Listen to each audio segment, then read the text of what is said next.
let me do this. One guy did stop me, but...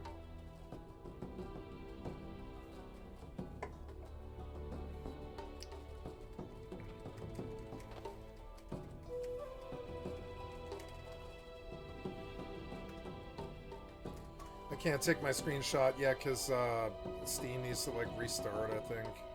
Or the game does.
They're gonna let me have it, I think. It's good.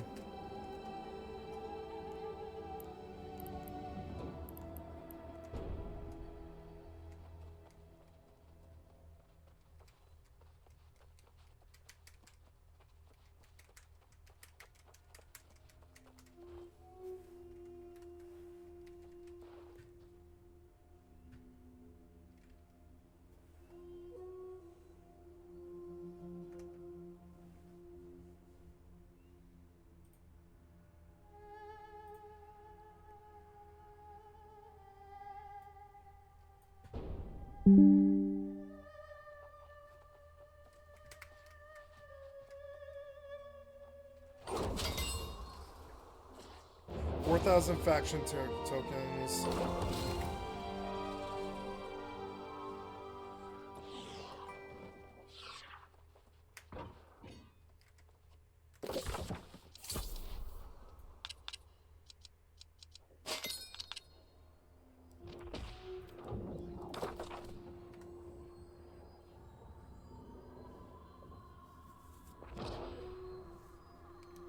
Taking the forts is good XP.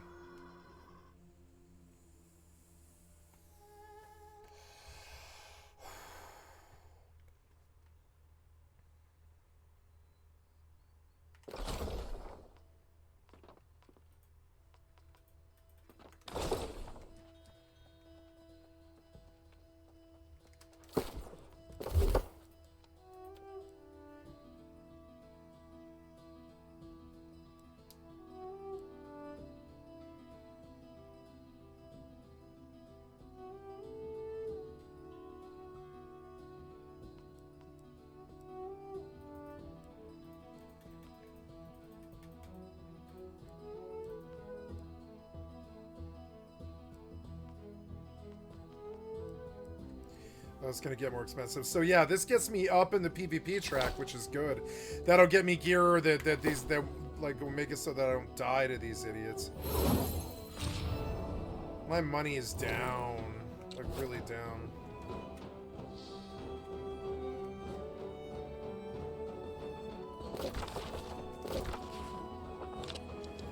Okay, I'm going back out to do this quest and get it out of the way.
Wait, so I think you unbound a key here for secondary interact. Yeah, like, is it you? Yeah, you isn't working.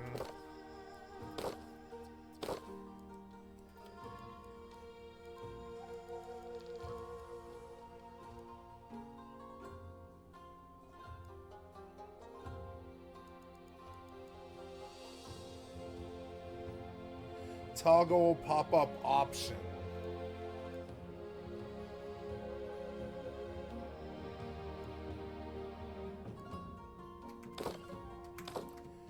Oh wow.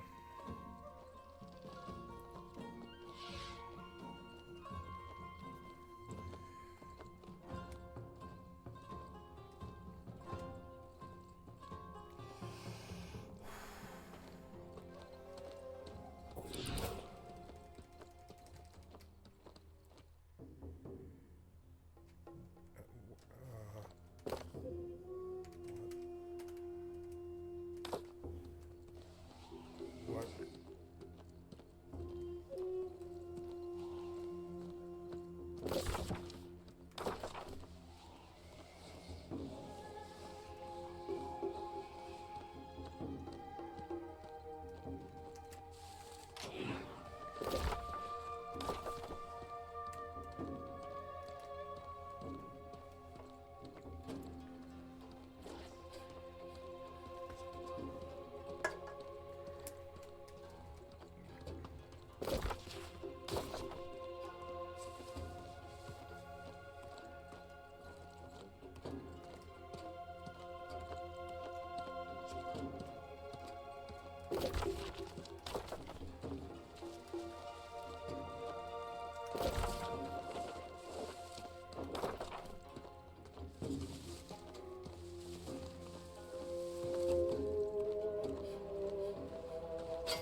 Ah, I can't move.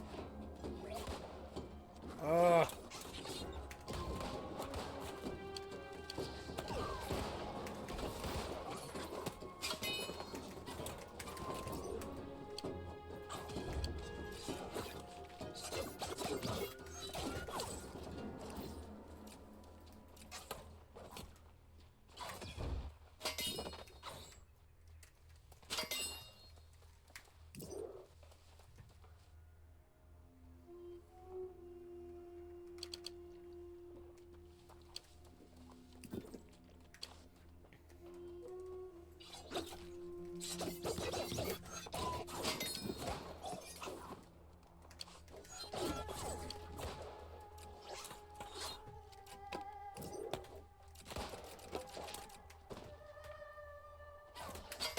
Wow, I had no idea the javelin was actually that strong. That's funny.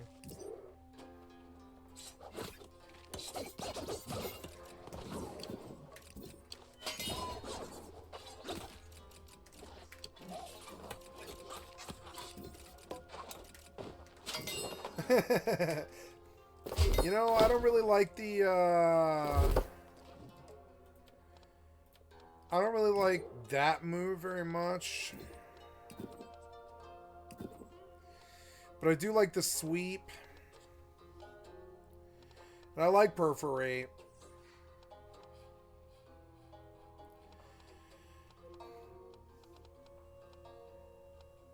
I could do perforate, I suppose. Perforate, javelin, sweep, and...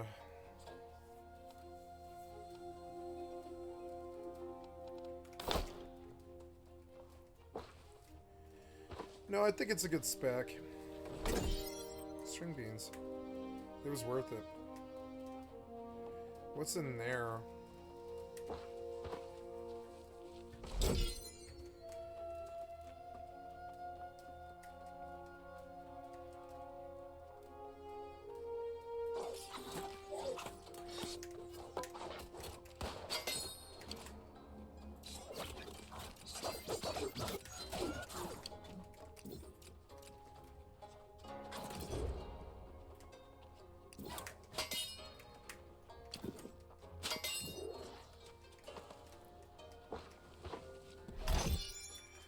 Frames are better.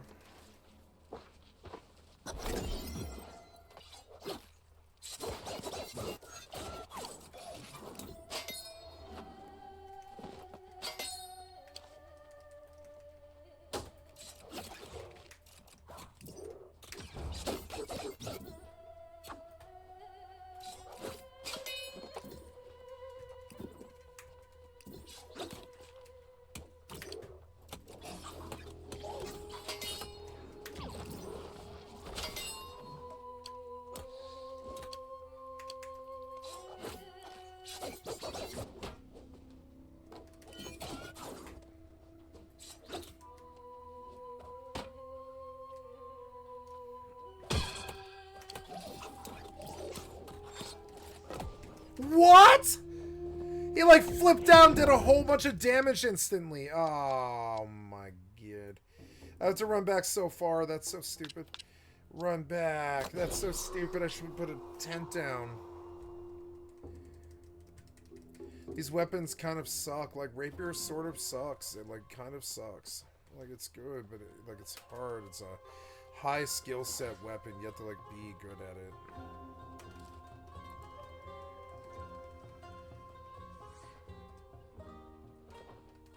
Ah.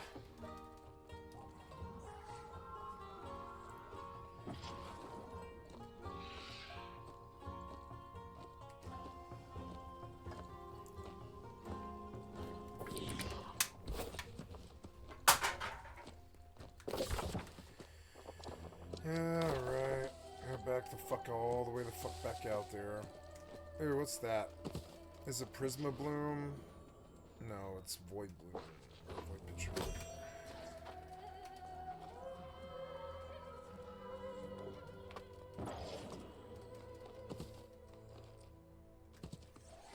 God, you suck, horse. You're like basically barely usable.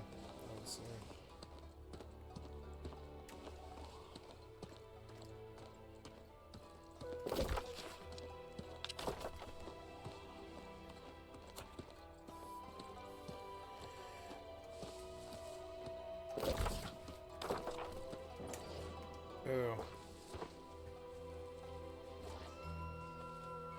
Please don't harass me. God damn it.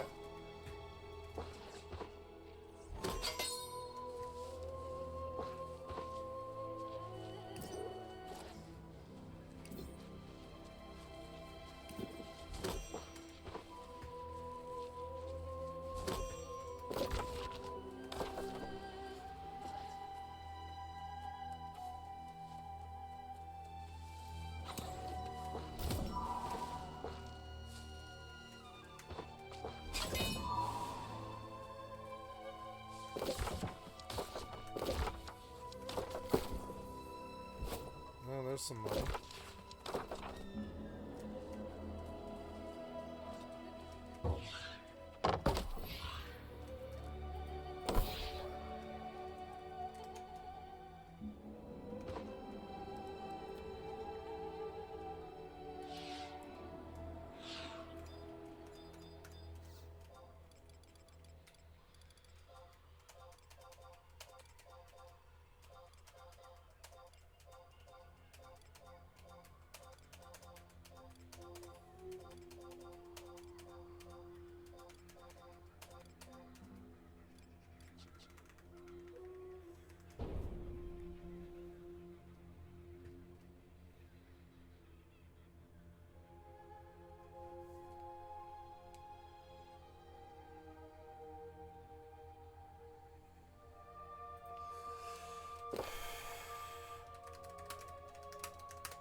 I really like how it looks with the spears sticking out of them.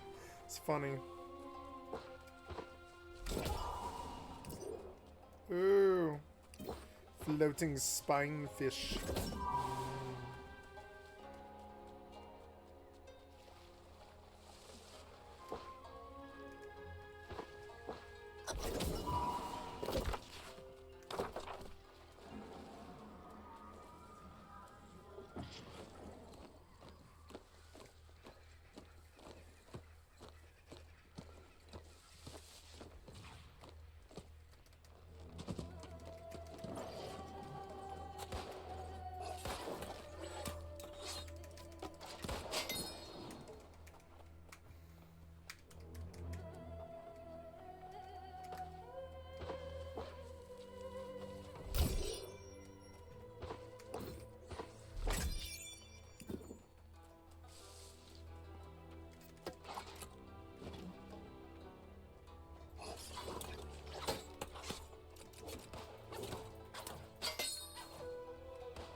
God damn it, I don't know how it works, so...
I actually really like the... yeah, I really like that a lot more. It'd be fun to get the spec that I want, which is that. But then I can't get that. I guess it's actually that. Well, I guess, yeah, that's actually not that bad, though. Respec. Blur, blur. Blur, blur, blur. Blur, blur, blur. Oh god, no. Why are you shooting me? No, stop.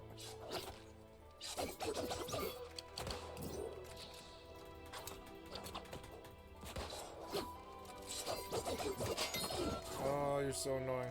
Am I done here? Yeah, I'm done here. Nice. Weird provision stockpile.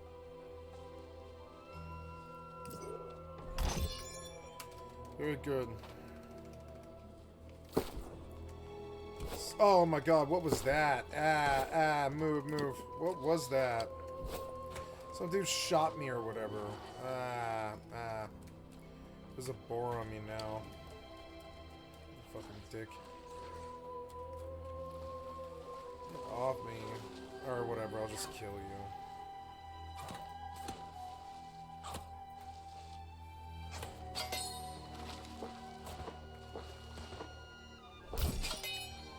Jesus, stop shooting me, you fucking dick. Fucking stop.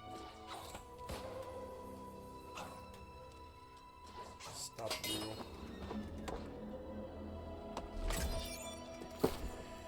Okay, so now I suppose I'll pop all of these. Next.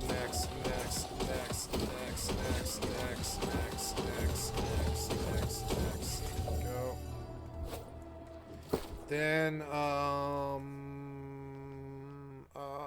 what's that? It's 15 cooking oil, sweet.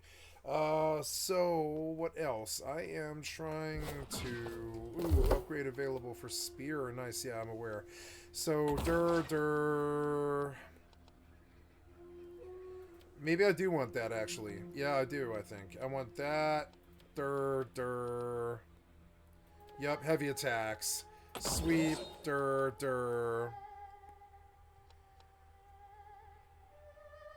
Okay, cool, that's good. Go. Assign. 25% damage on the first thing, that's cool. Sweep, and finally we go for perforate, which is light attacks. Nope. Reduce by 10% for every bit in the life chain. Perforate. Targets with active grit. Assign. And so my perforate doesn't really do any damage anymore. That's okay. As I level the spear, it will. Now I've got to make sure that the order is correct. So we open with sweep, we close a perforate, and then we go javelin. Ooh, oil.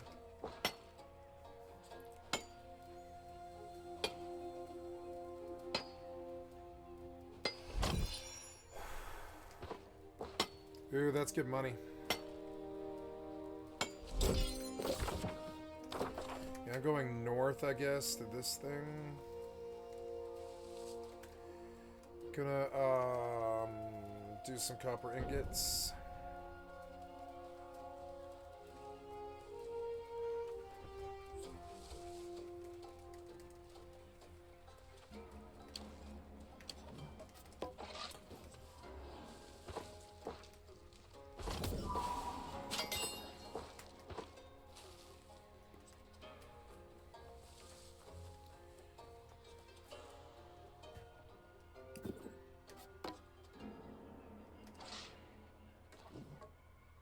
Oh, it's hard, but I like it. I like the ability actually a lot.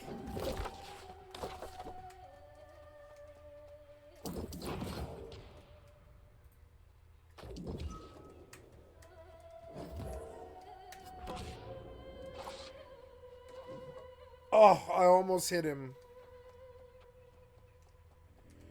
Gotta learn how to do this ability. I wish it would come up faster.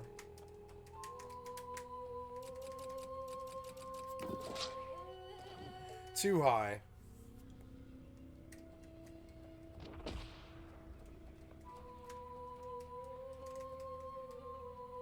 Spear chucking contest.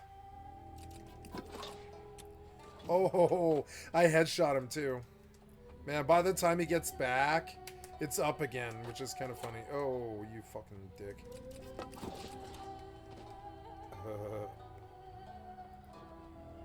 Then I reach you and go blah.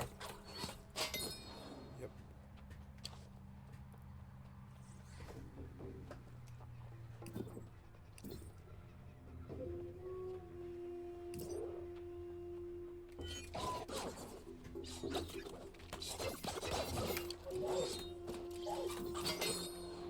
Yep. There's my combo. I have to fix it a bit. I think that is my combo. Ooh, Fire Staff of the Scholar, nice.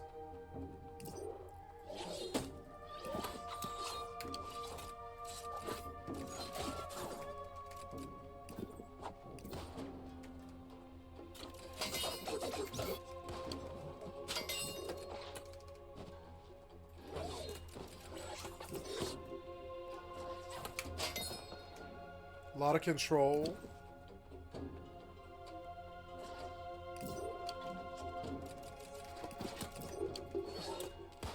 Fucking grit.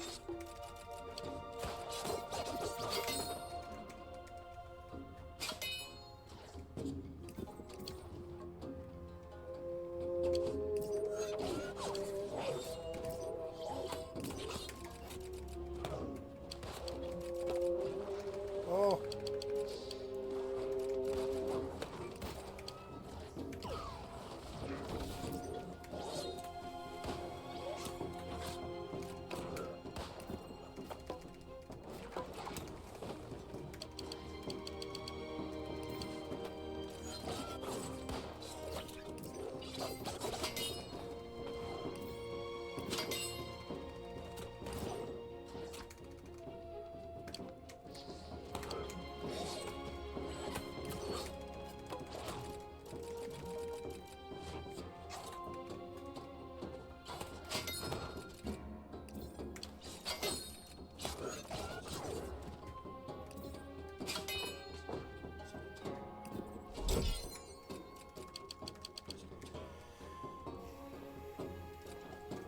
Fun.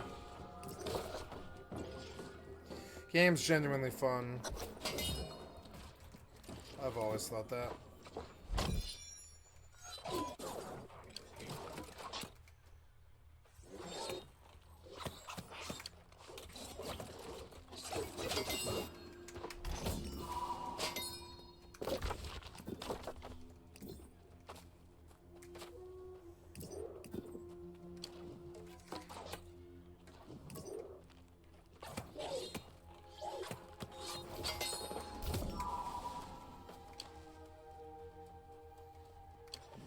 Yeah, the javelin really hurts if I'm full stamina. Ah.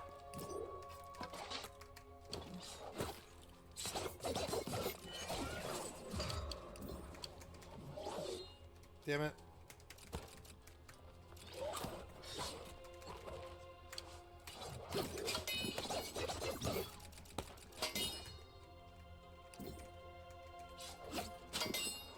I like how defensive the rapier actually is, though. Because if you block with it, you take way less damage, and I wish the PvP was better. It might just be the gear.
Yeah, but you're like glitched. Damn it, you're like glitched.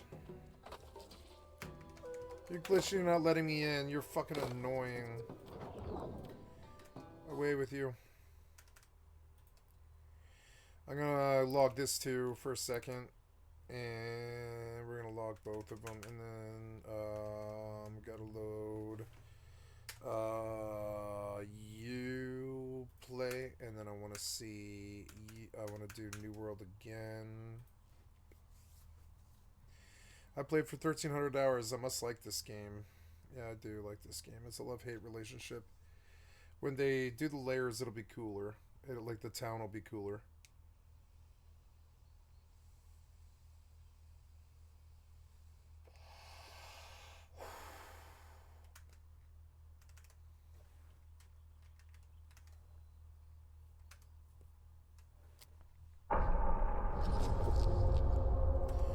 So there's supposed to be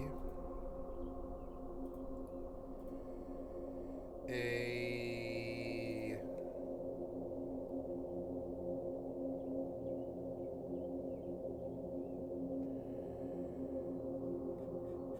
Yep. So something's wrong, I think. I'm not getting my FPS counter. Connecting. Which is kind of annoying. But I want it. That's alright. I'll worry about it later.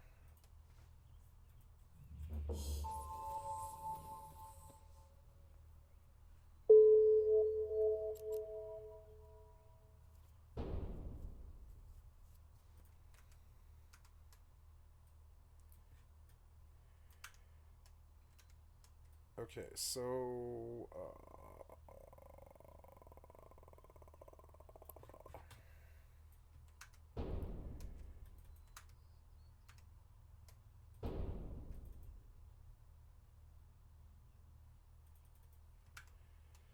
at least it's loading.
Why can't I do this quest? Oh, there we go. Oh my god, am I gonna get my ass kicked? I should maybe switch my weapons.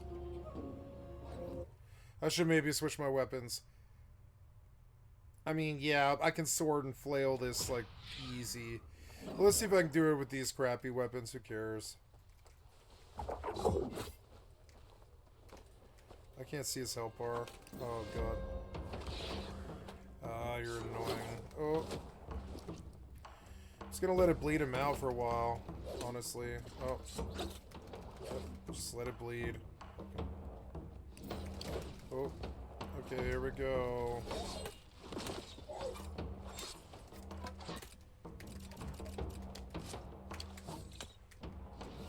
I'm not doing any damage to him at all.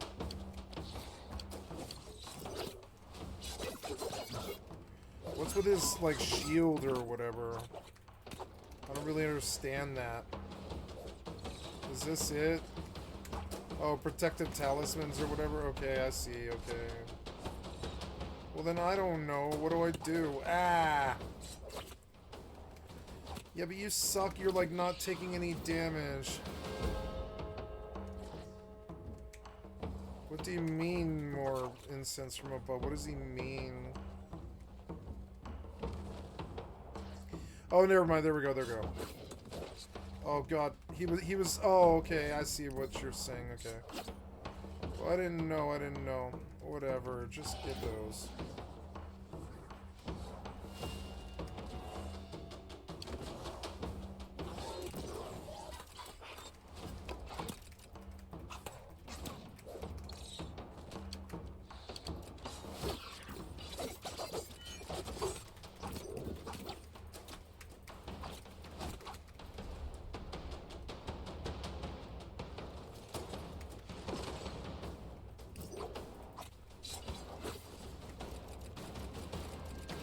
You're like riding this wall, it's so annoying.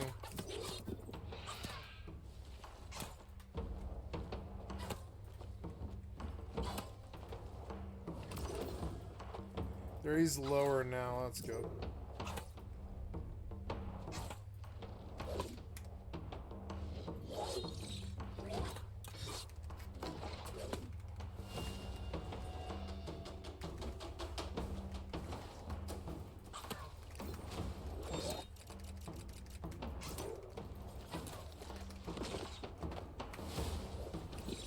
I don't really understand the fight, nor do I want to.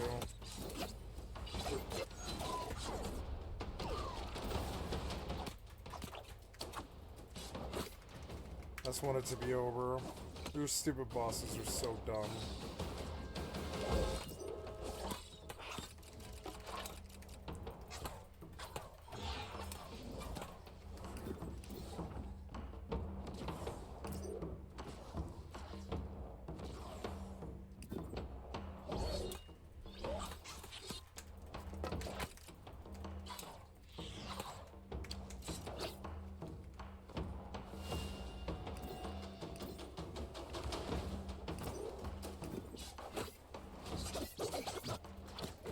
Oh, I think I missed my window by like a second or something. I'm just gonna keep fighting him now. It doesn't matter. I'm just gonna keep running combos on him until he dies. Fuck him. Ah, please don't kill me. No, no, no. Oh, the stupid thing.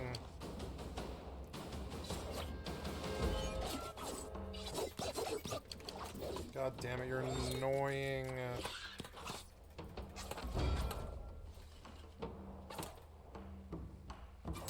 Please kill him. Oh my god. Go, go, go.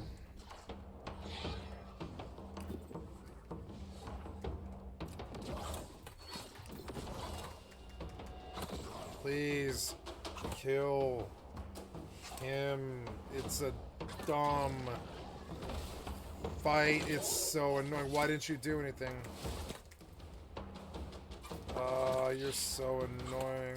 What do you mean stop him? Ah. There. He's had like infinite ammo forever. I don't really understand. With talismans? What do you mean with talismans?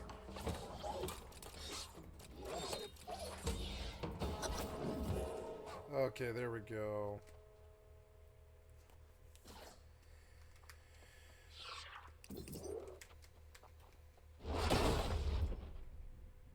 Okay, good. Well, I didn't think...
Oops, this fight was probably terrible on the camera, honestly, there.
Oh yeah, that's a travel thing? Okay, I'm gonna go get it.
You fucking missed.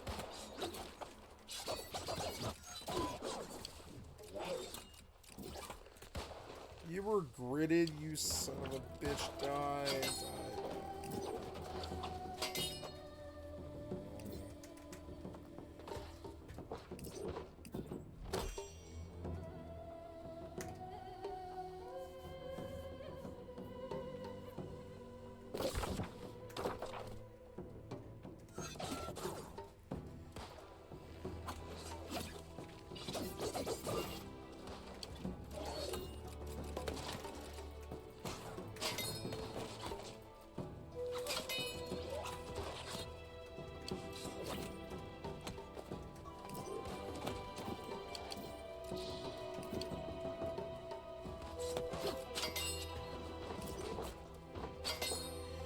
I'm very aware that that bleed does nothing at all.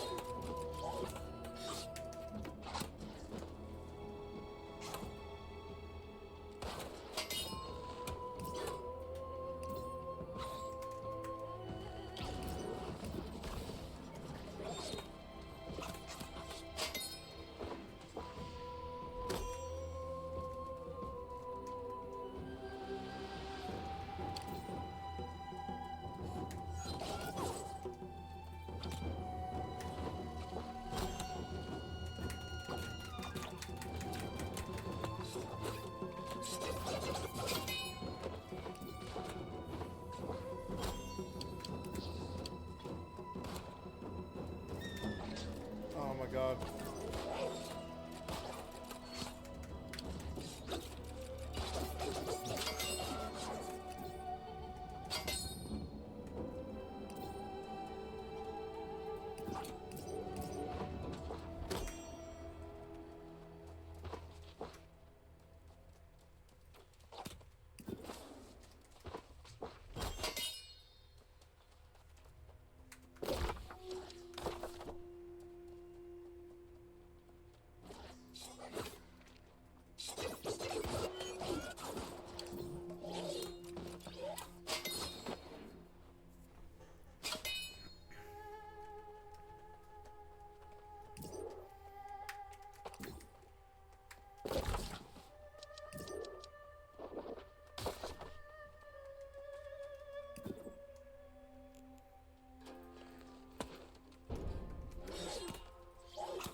This ability Tondo fucking sucks.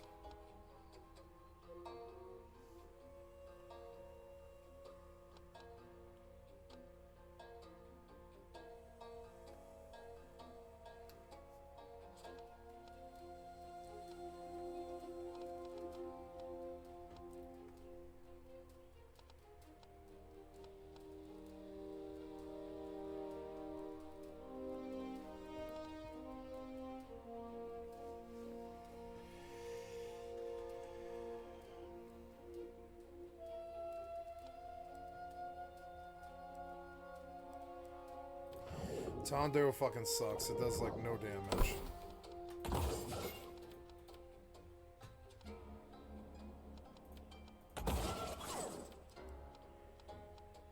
Five points left.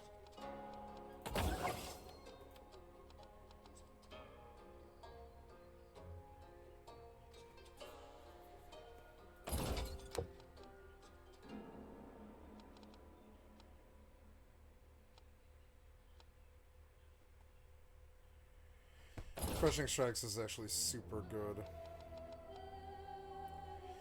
Okay, so let's try this. It kind of sucks that I couldn't reach that, so cut down this, because I don't really want it. I want that. Try that. So now, yeah, except in that rapier char, I want you to be der.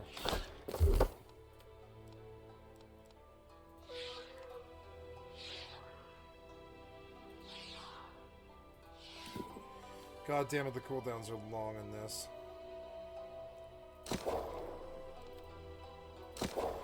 Okay, let's try this as opposed to Tondo and see if it actually does any damage.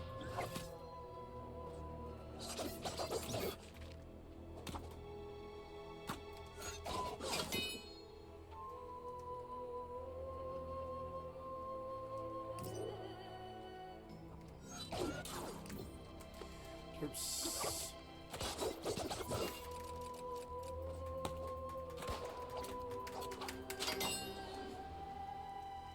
Let's read this again.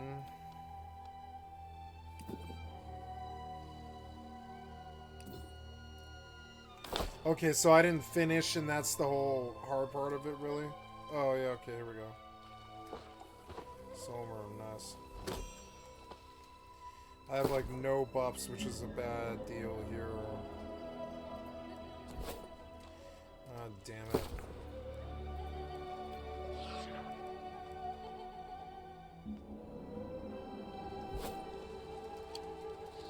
God damn it, get up.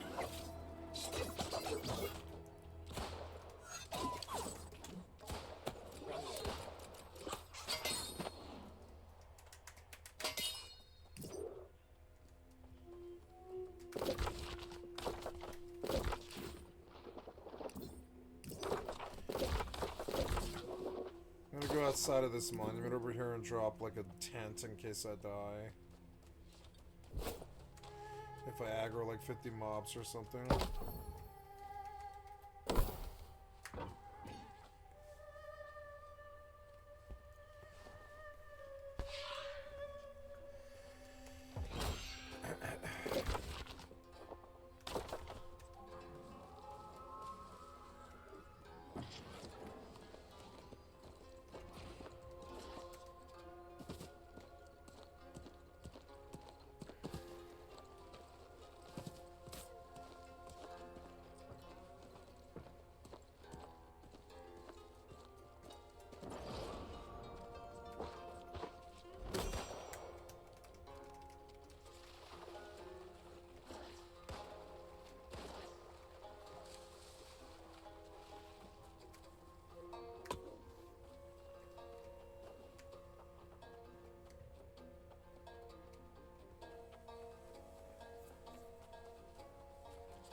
I was like, what the hell is that? Is some dude chopping a tree?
800. I need a carnelian gem for my stupid weapon. Making a lot of money though. So next, got that fort. Somebody retook that fort. I'll just go back and I'll take it again since they let me do it last time.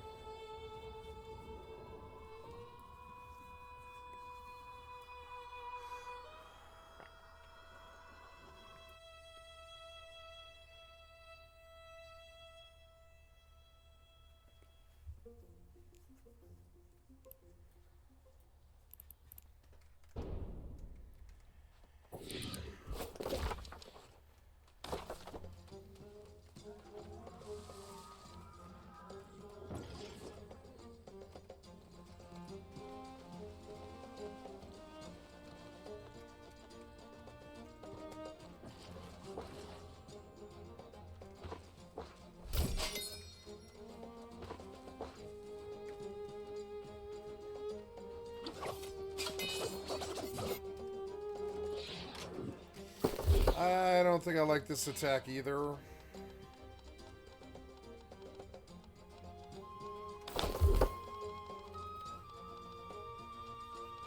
Maybe I want the evade.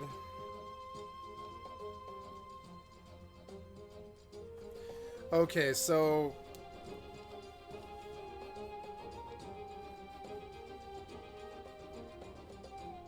let's respec.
Gotta pee.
Okay, sorry about that.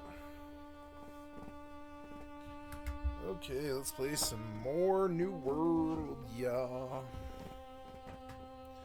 Okay, let's go take this fort. I should have got there first before I went to pee. It's all good.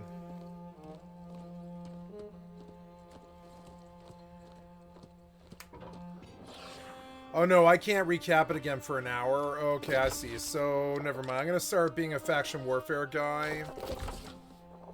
I'll have to go home. That's alright.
I'd type it if I could.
Doesn't matter.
If you're here, there.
Lots of water modes.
Sausage.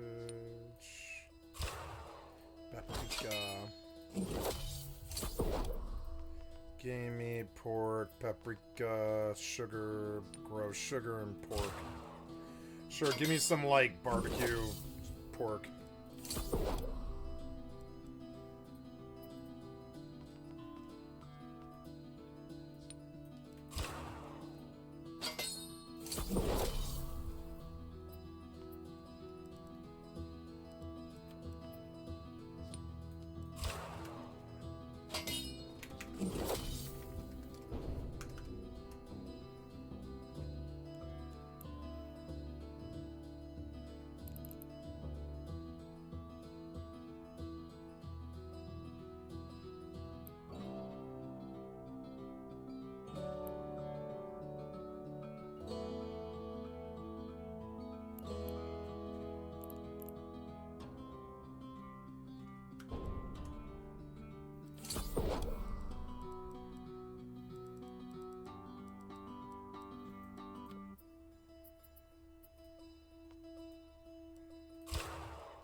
Hey, where did I tap me go? Where did I go? Oh, I can't do that one. That one's contested, and I haven't gone to that one yet. Let's go to that one. And the Brimstone music will be good.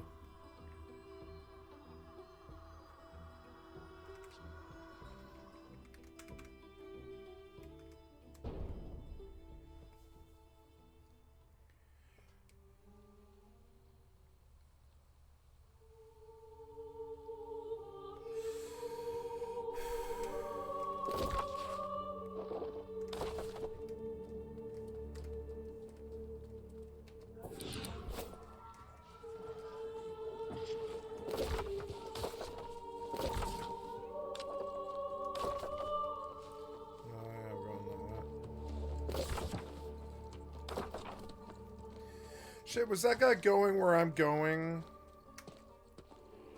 I should have followed him. Son of a bitch.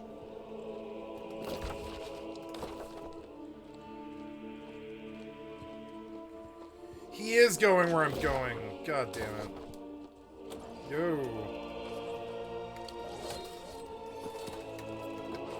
What?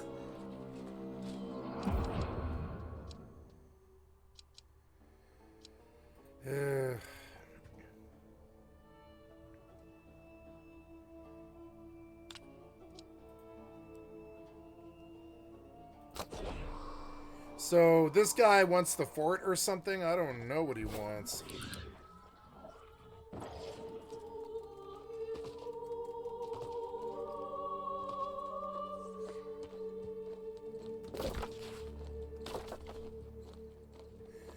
What are the chances this guy doesn't come here? Why do I get the feeling this guy's waiting for shit like this? And that I'm in the wrong place? Let's just go see if he cares. I don't think he probably cares. Ooh, is there a chest just sitting here somewhere?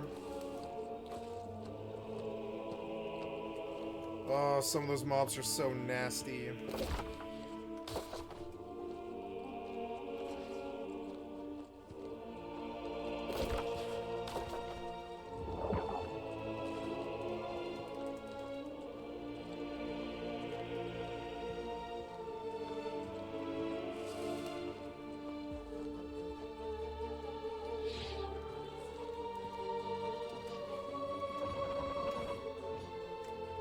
Oh my god. There's a huge fight there.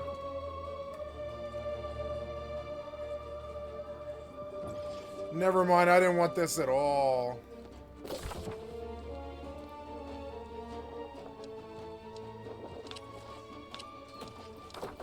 What was that? Whoa. What? Oh god damn it. Leave me alone, motherfucker.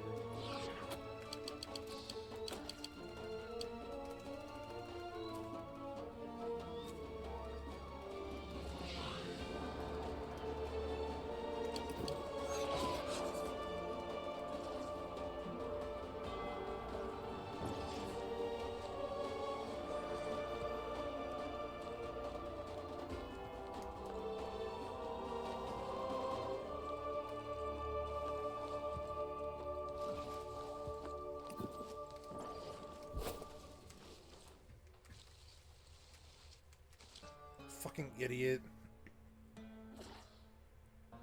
Fucking annoying.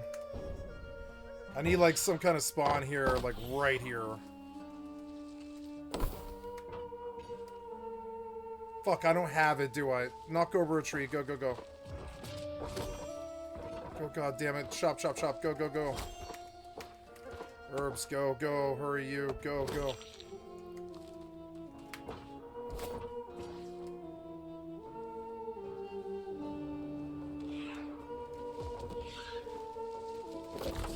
This game's a lot more fun than it used to be. It's weird. Wait, I have a turn-in right there about joining the Silver Crows. Okay. Well, now, so we see that I can't do anything there, and they're unlikely to let me take it. In the Grey Cleave, there is a...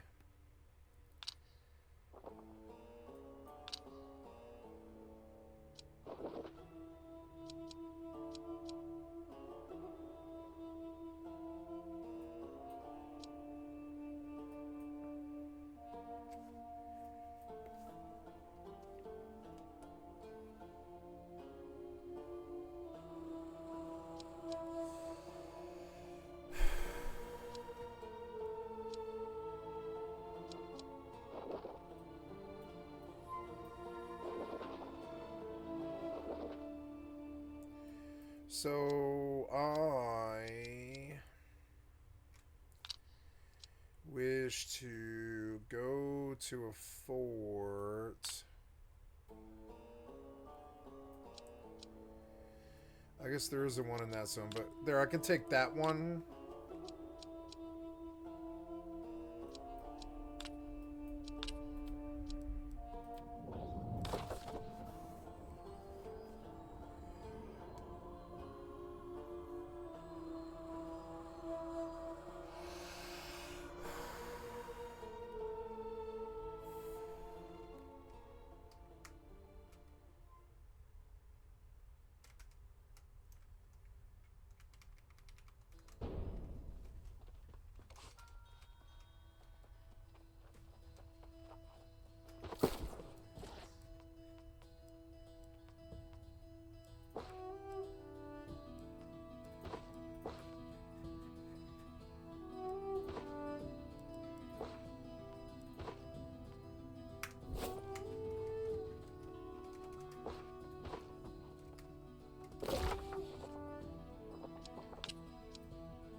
You go take forts for a while and get free PvP money and gear and stuff.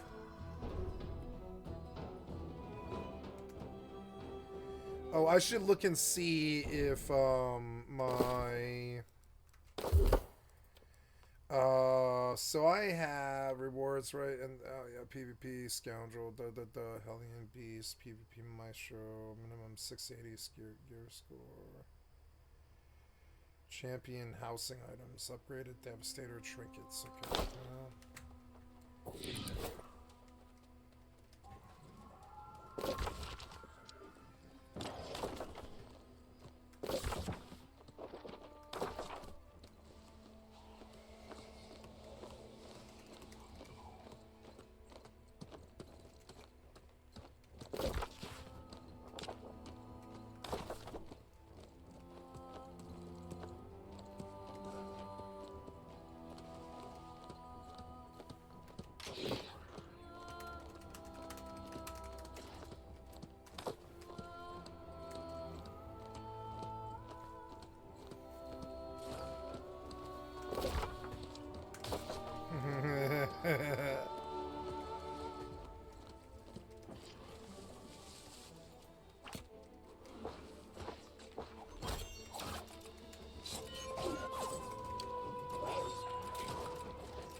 Cold beer.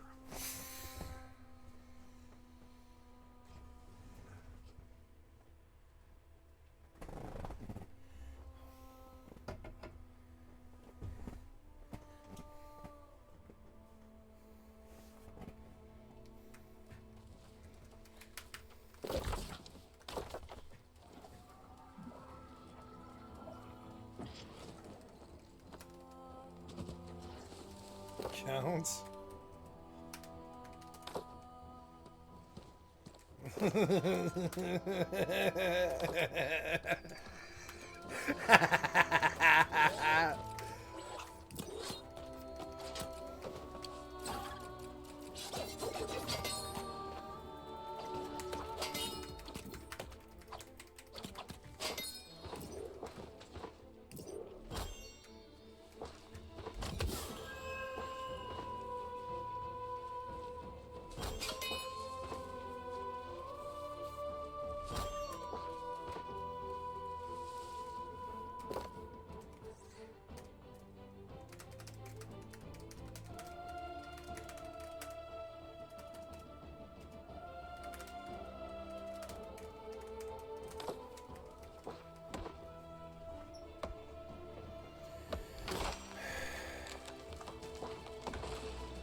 I hope I get this fort. Yeah, right. Some idiot's gonna show up. I know they are.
Halfway.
During the evade.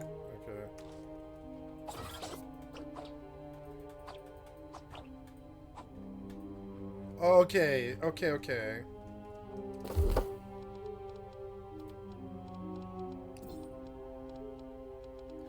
Yeah, this is better, maybe.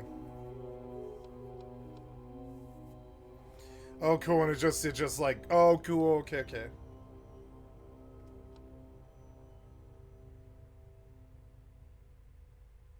Evading forward. Okay, so if you evade forward into them, you get a special bonus, which is the ideal.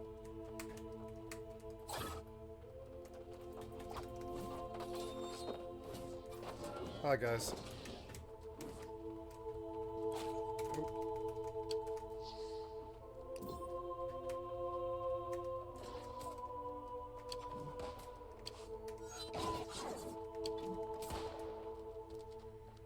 Oh god, he's gonna kill me.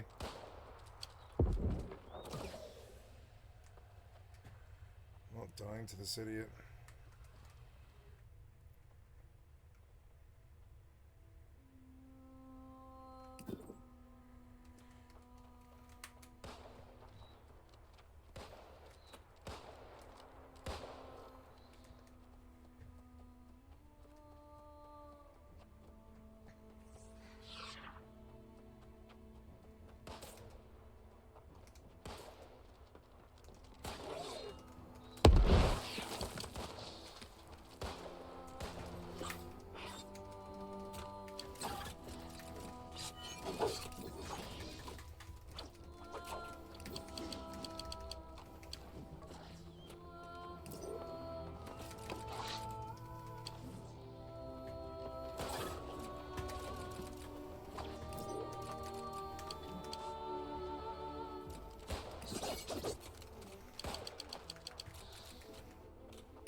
You guys want to help or something? Wow. He's gonna let me fight him alone, huh? Jesus Christ. Why is that guy able to solo 4 of us? What the fuck? He took so much damage. Is that really the closest one? No, I want to go to Fabric, oh, Crow's Nest is not that close, but maybe it'll let me get there fast.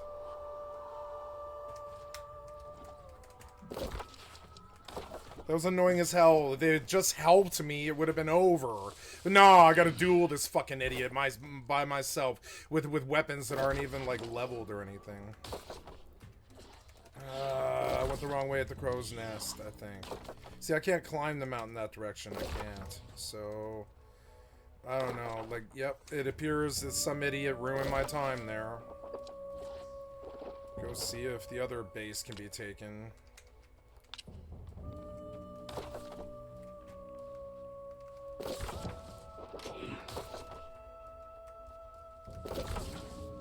forgot to put... I didn't think anybody would come. I keep forgetting to put down the damn spawn point.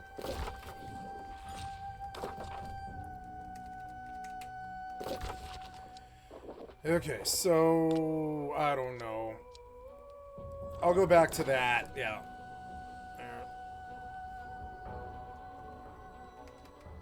And I'll go try and help them, but I mean, I don't know.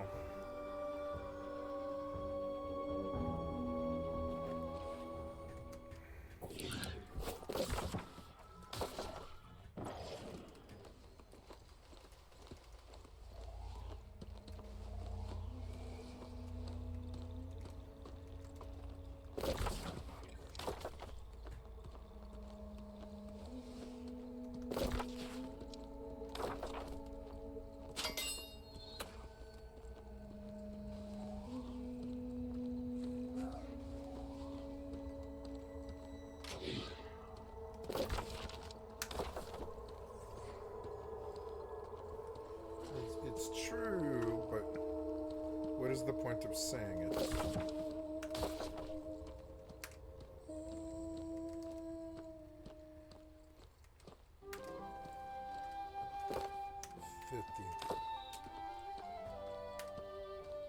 $50. 50.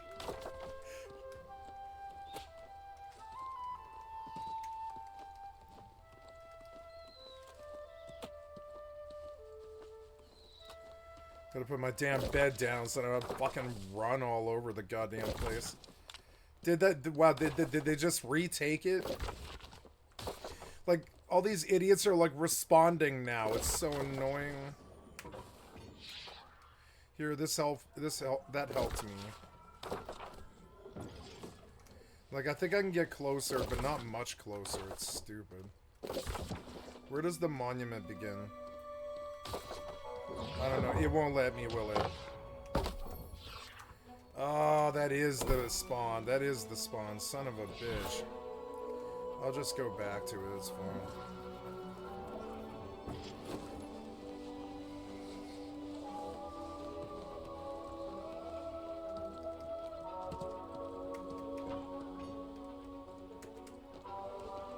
Oh, can you change the skin? Oh.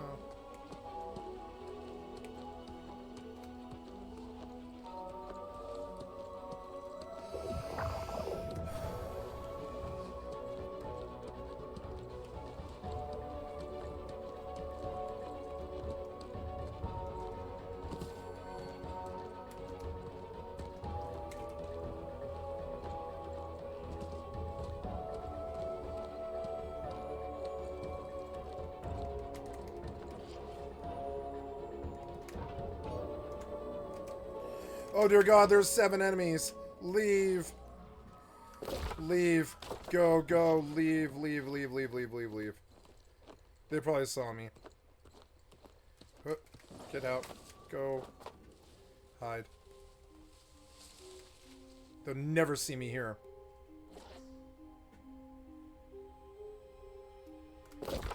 Fuck, like stupid PvP confrontations set off. And if I go here, they'll just come here. So let's, oh no, we own that one.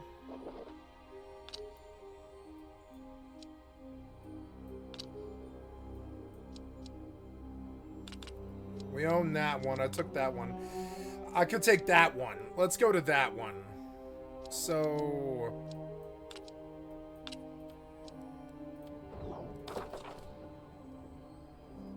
why did a thing set off 5 seconds after I got there? It's so stupid.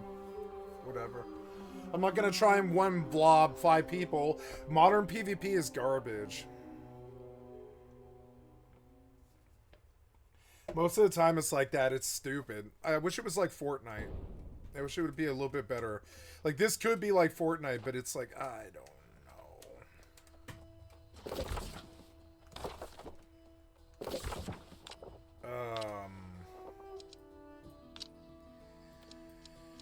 So, yeah, so I'll go and try and take this one again. Did they respawn last time? I don't know. We'll try to take that one again.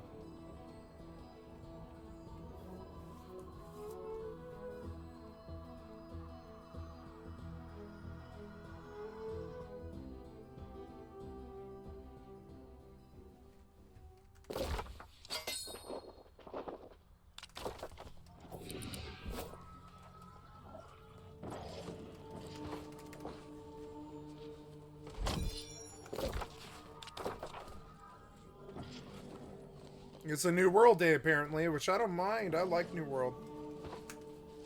It's a lot better now that the frames are good. 120 and shit. I'm very happy.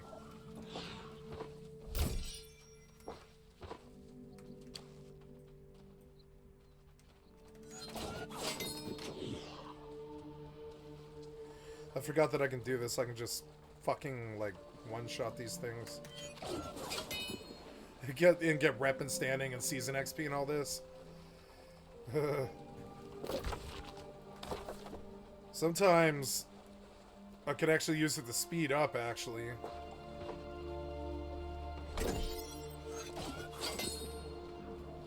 Yup.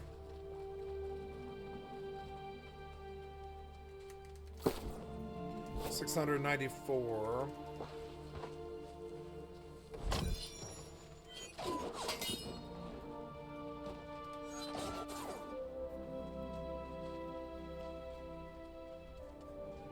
I do like this game. It's fun with the right frames.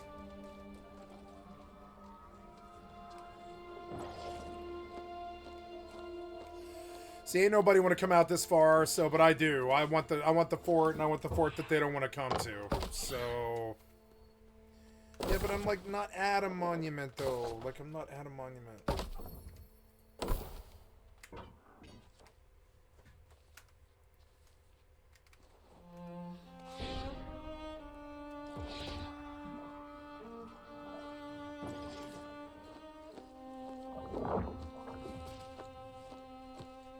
I love the violins. Cello. Oh yeah, so I'm gonna play a new song. And I'm gonna get out like some harvesting food.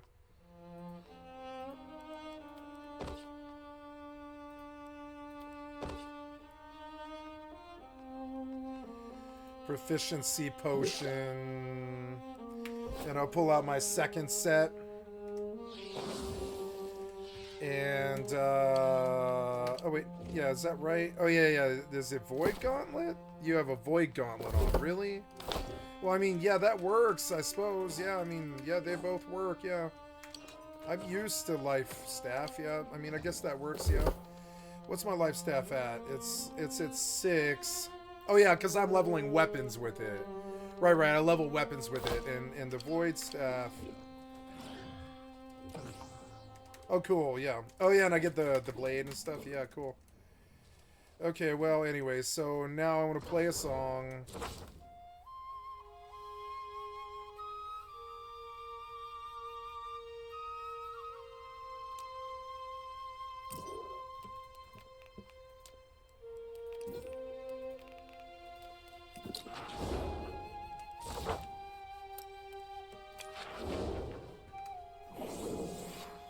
Oops, shit. Ah. Forgot that I started it. Exit the performance and start over. Sorry.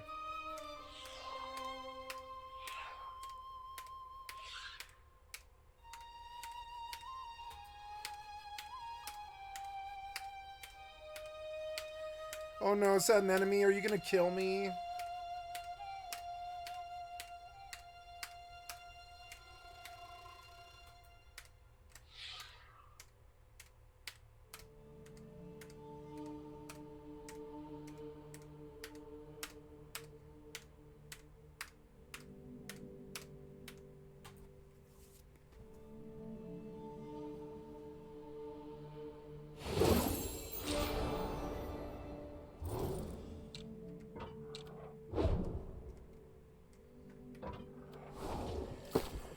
Okay, good.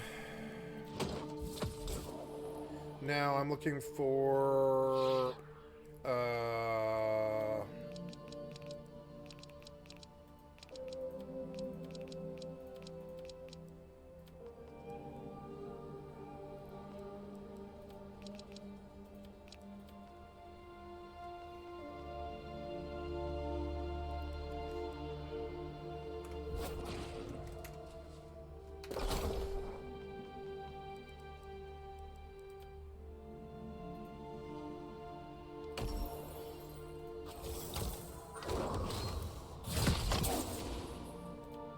Little recover potions, nice.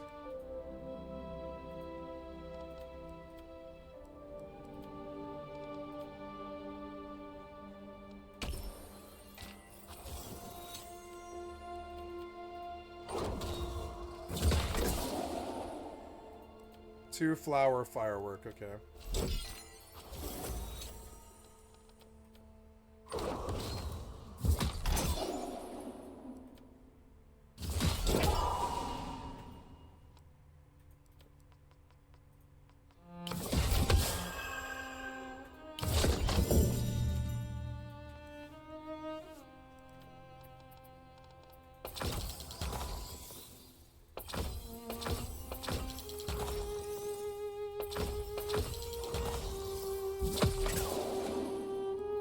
5,000 faction tokens for that.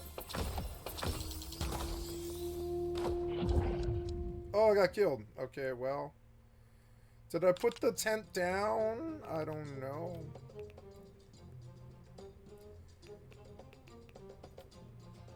I was AFK. I'll wait until they leave. I was like totally had my mind on something else. Sorry, guys.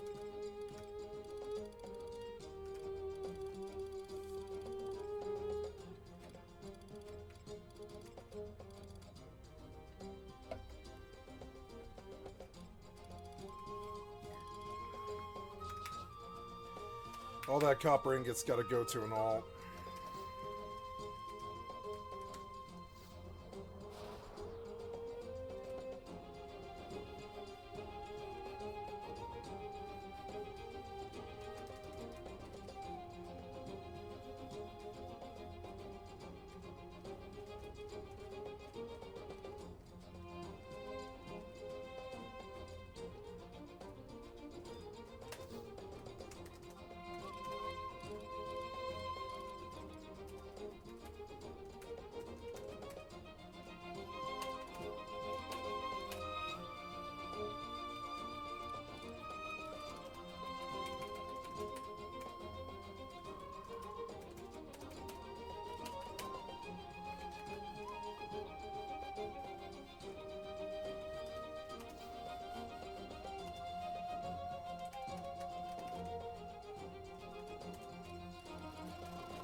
No, you can't see this, can you?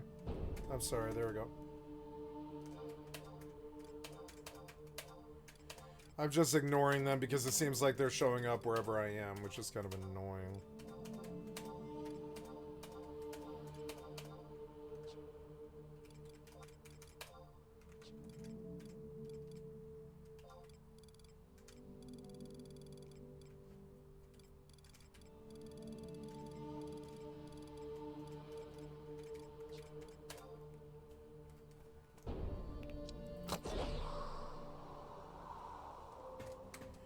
So I got raffle faced by somebody who came up here.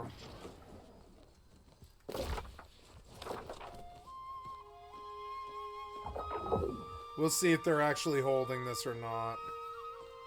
Well, I'm gonna fuck around and I'm gonna pick weed in hopes that they fucking leave this zone entirely and they aren't even aware that I'm robbing this place. I want to wait a little bit, right? I got all set up to do it and everything. I got all buffed up to do it. I was gonna pick weed, right? I definitely was. I don't need to worry about them killing me or anything like that. I have a good spawn. I do love this game. It's a great game with the right frames. It's wonderful.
is this?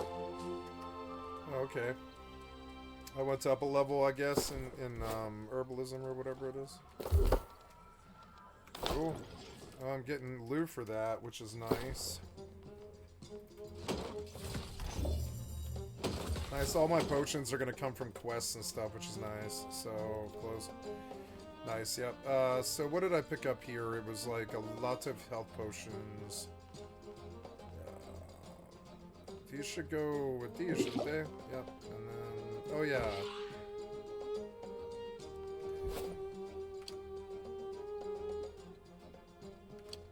Oh, God. You could just pound them, and I didn't mean to. Oh, well, that's okay. Just put it away for now.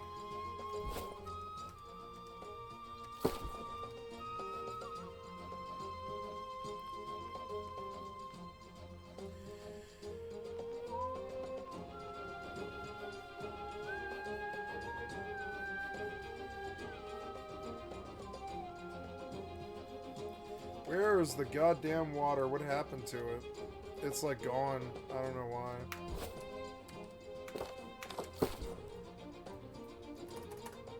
Why is my water gone? Seems weird.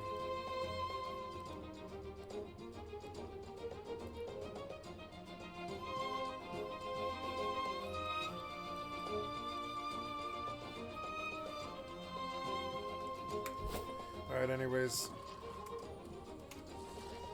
Yeah, but I want to let these guys pass by for like 10 minutes.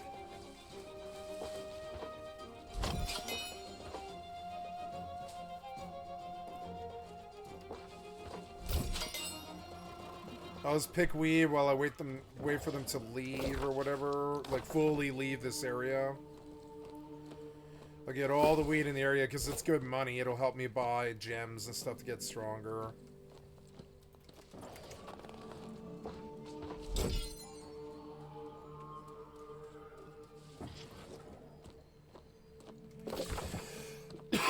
I've got a spawn here, so it doesn't really matter. I can fuck around, you know?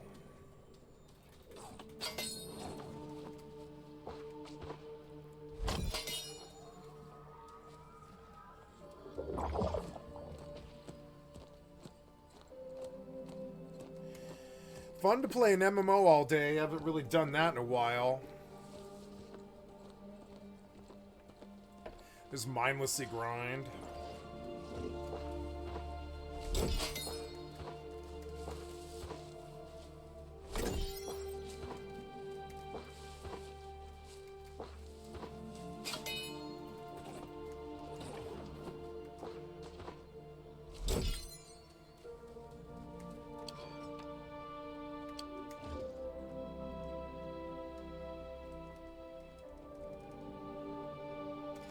Oh, I'm locked out of this one, I guess.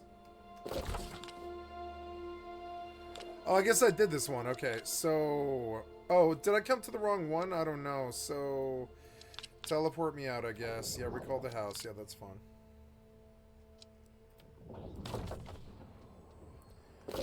And I'll just jump out to,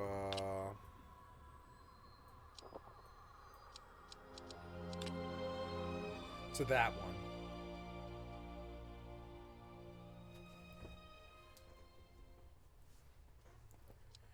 Okay, take me to...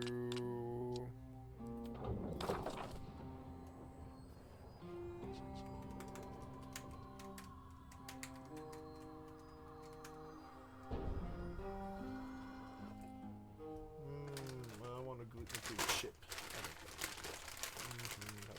Why are you here?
Go try to take this one.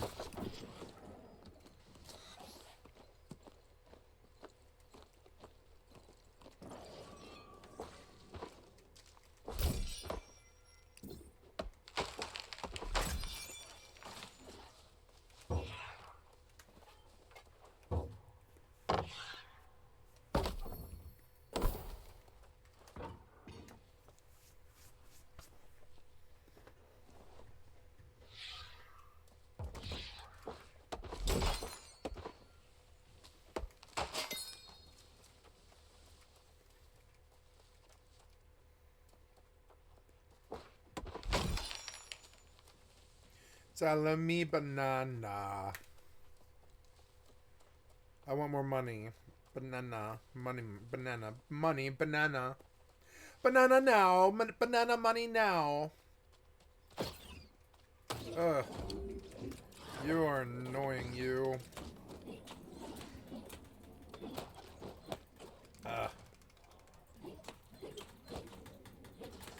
Wow, did they buff this, this void staff?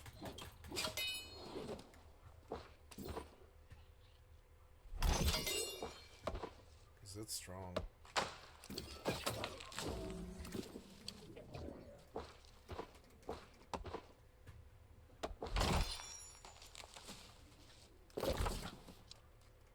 Where am I going? Oh, I'm going west. Oh, I was just chopping banana trees.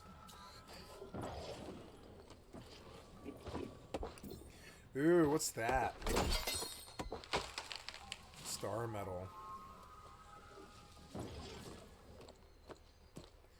So that doesn't look as good as it should. Oh, it takes a minute to like load in, does it? Like, I don't know. Like maybe the frames are good how they are though. No, I shouldn't mess with anything. I think it's good.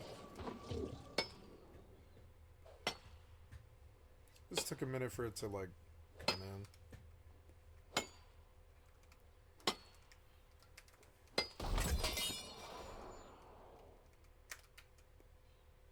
Oh, did I buy fire crystals? No. God damn it.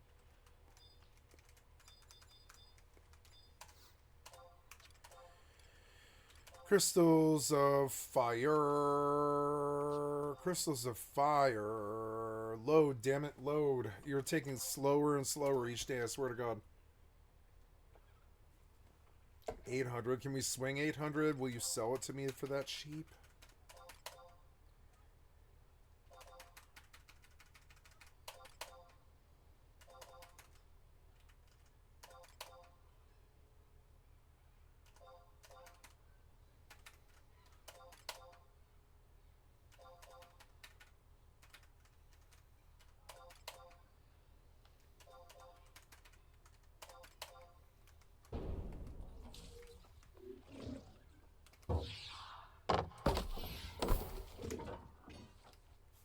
Fuck, I don't have any flint.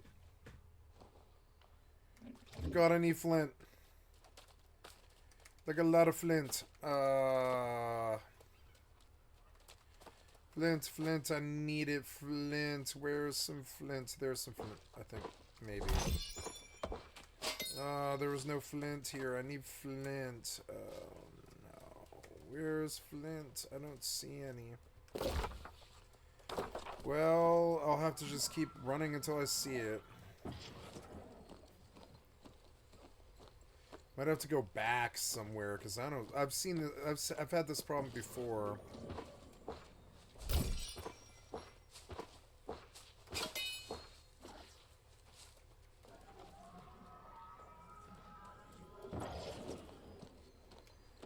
I need flint.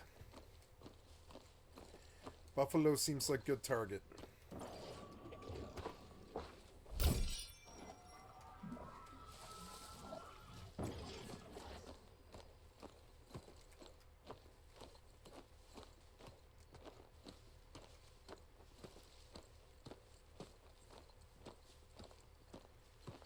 I need flint.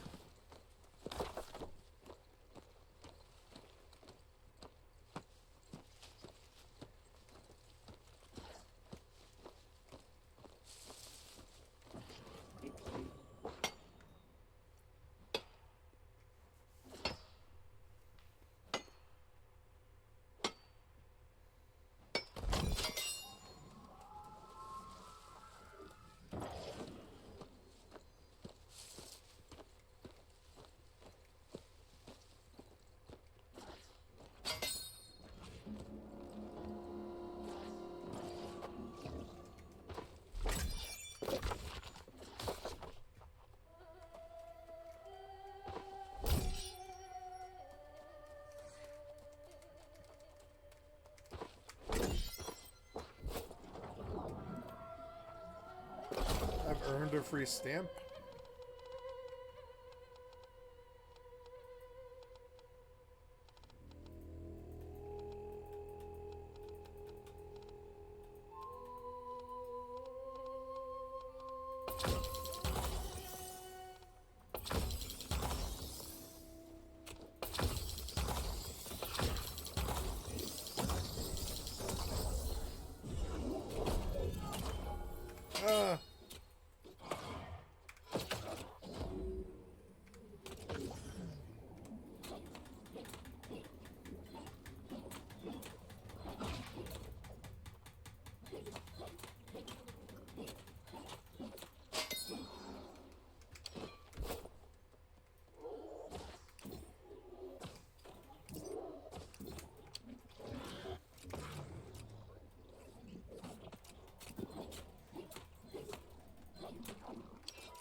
You say that there's supposed to be something right there. Oh, there is. Oh, nice. Oh, look, it's a beautiful life moth. Life motes. We like those. Wisps are good money.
So these are locked, huh?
1,200 gold.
I should go to the gypsum kiln.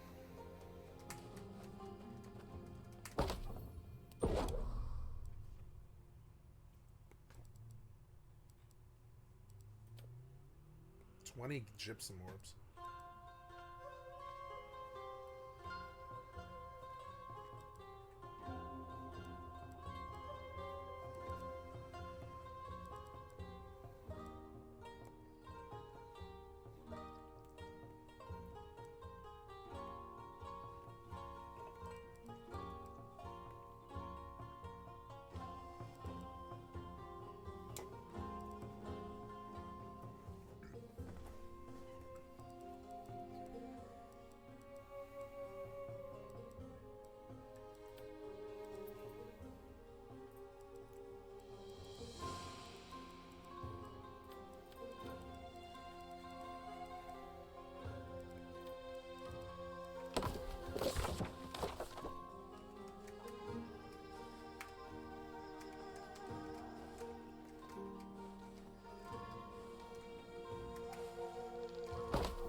Oh, you can't be wearing it.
Oh, you took it out of my inventories. Why?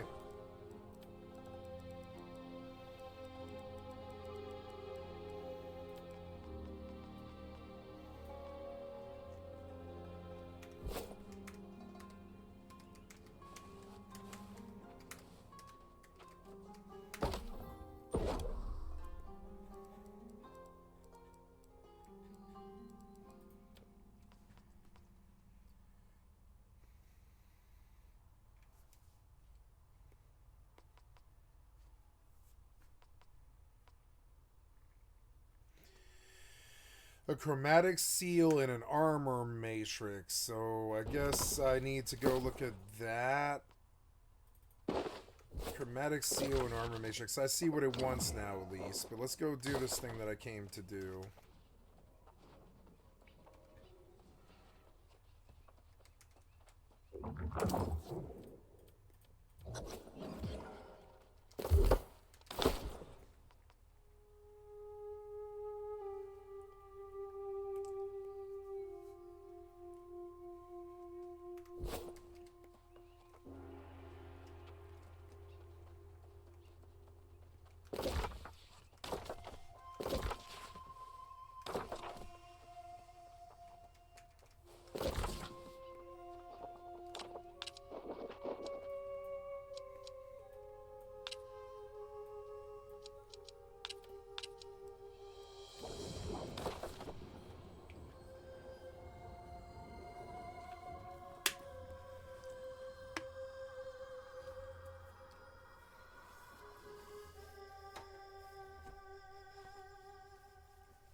Chromatic spear or sphere. Let's see if I have any of those. Nope.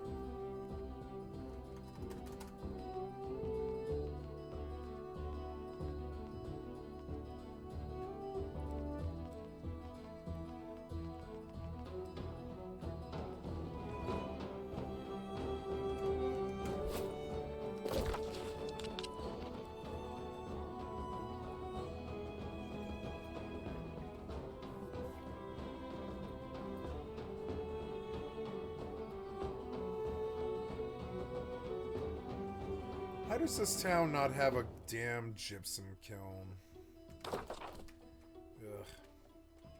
Ugh. Chromatic spear and something else I can't remember. Oh yeah, so it's a chromatic seal and armor matrix. We're gonna price those. Chromatic seal, chromatic.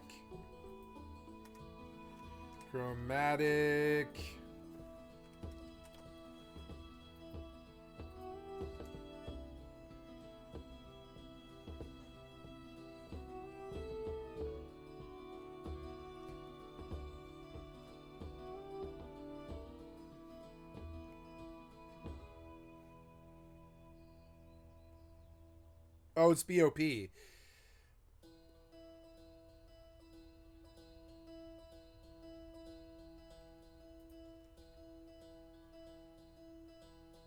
Oh yeah, level 46 it's free. Level 46, Jesus, chromatic seal.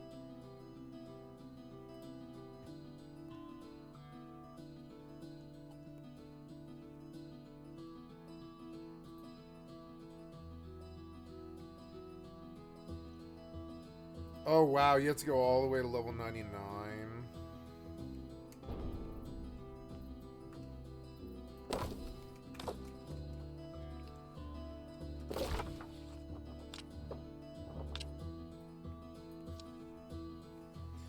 I'll be right back.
Walks that tightrope so well. I don't know what kind of black magic or dark arts Rockstar is engaging in, but yeah, obviously by now you probably know Red Dead Redemption 2 is one of the great ones.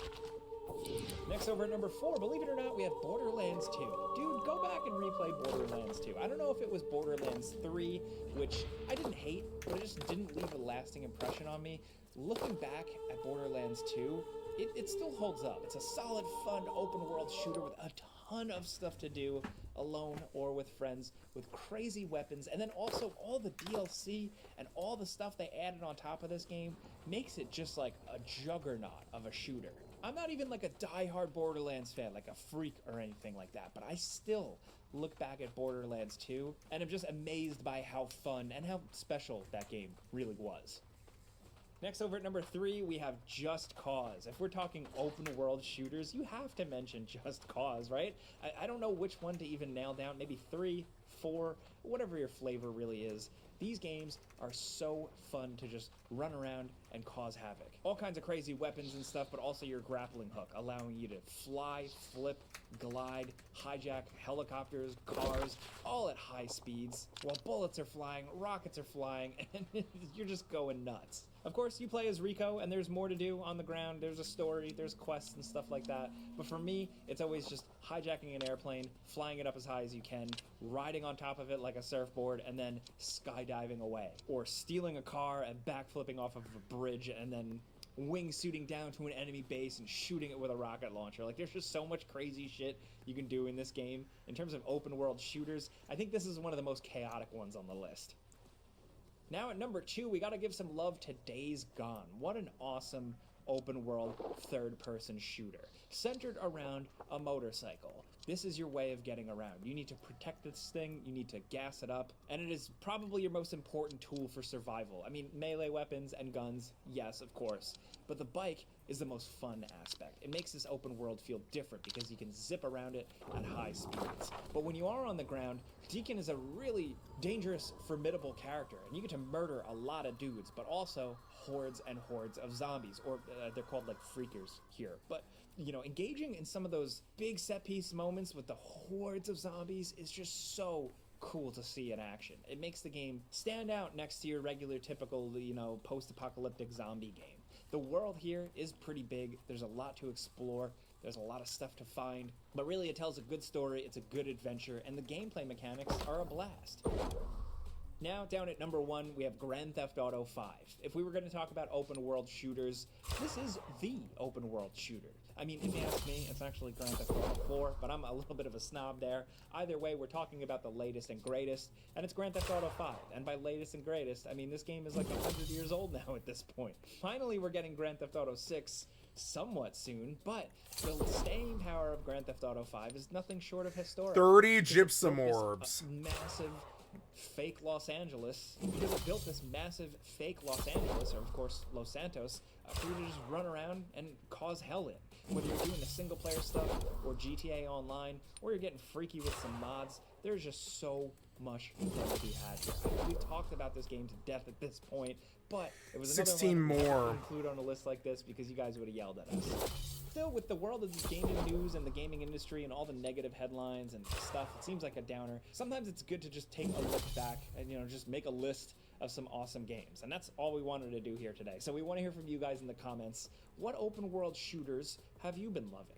The open world doesn't have to be the biggest open world, but, you know, if you're running around, you have freedom, and you're blowing stuff up, what game do you really love? I mean, there's plenty we didn't cover, from like the Crackdown games to the Infamous games, which are kind of shooters, but I don't know. There's so much we can talk about, so let us know in the comments some of your picks. But if you like this video and you just like talking games with us every day, clicking the like button's all you gotta do. It really helps us out. And if you're new, consider subscribing, because we put out videos every single day. But either way, as always, thanks for watching, and we'll see you guys next time.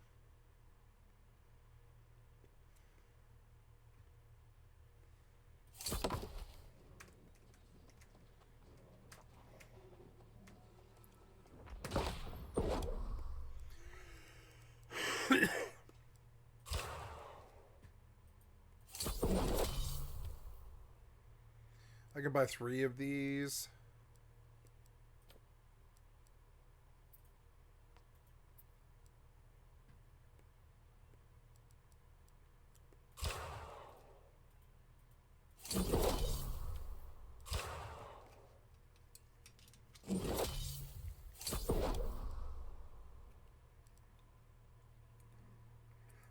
Once a week? Are you serious? Once every 5.5 days.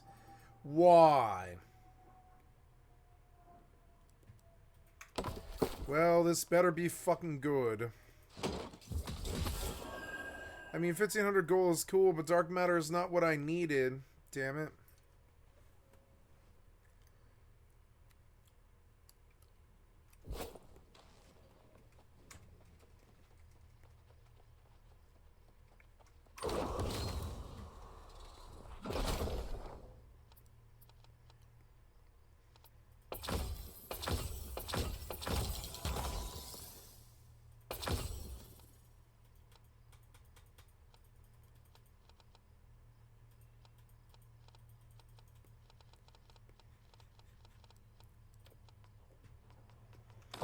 I don't know why, but you're not letting me salvage things, and it's kind of driving me crazy, but,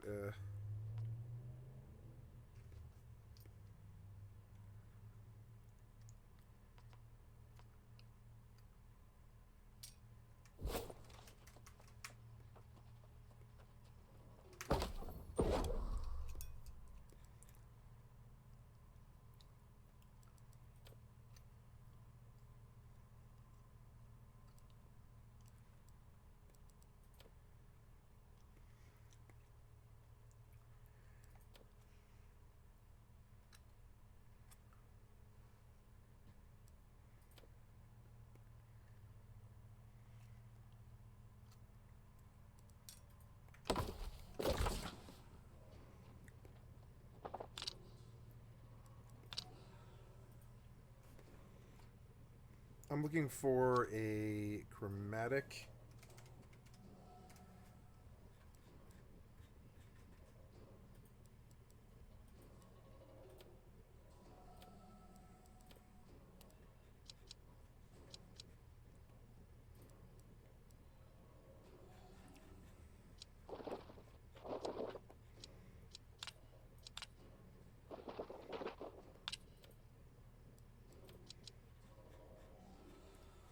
No.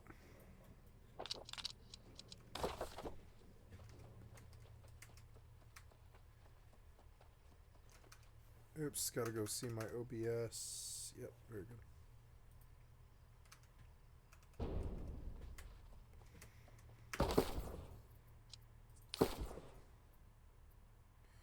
$2,000 green wood. Okay. I mean, I think I best just cycle it. I have a lot of wood here for some reason. I don't know why. I don't even know if there's a... Yeah, I don't think there is a... so what happens there? Like, I have nothing on me, but in the storage, I guess I've got a lot of wood for some reason. Where's the storage here? It's like this box, yeah. Yeah, I have a lot of stuff here, but,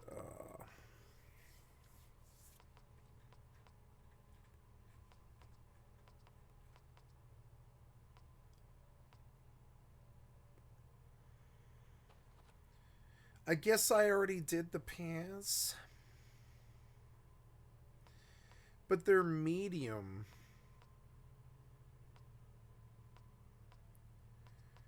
I mean, I'm light across the board, I guess. It wouldn't really matter. But I would need another chest piece, I think, which is kind of fucked up a little bit. I could wear the pants. Oh, equip artifact to view objectives. No, never mind. Like, all I have to do is upgrade it now, so... Yeah, like, I'll do that, I guess. It's kind of a hassle. I guess I'll come here for my kiln needs. And I'm gonna dump all this stuff here. Oh yeah, this place is full, is it? It is. Wow. Well, take out the wood and the furniture, the dye, arcana, woodworking, reagents, jewel crafting. I have 1,600 pounds worth of weight. Yes, I do. Jesus, I can carry a lot.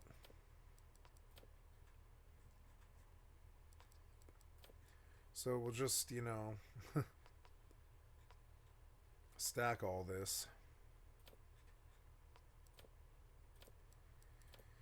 And we'll take it out of here because it doesn't really need to be here.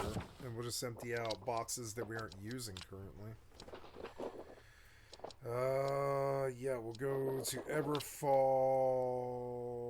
fast travel please, and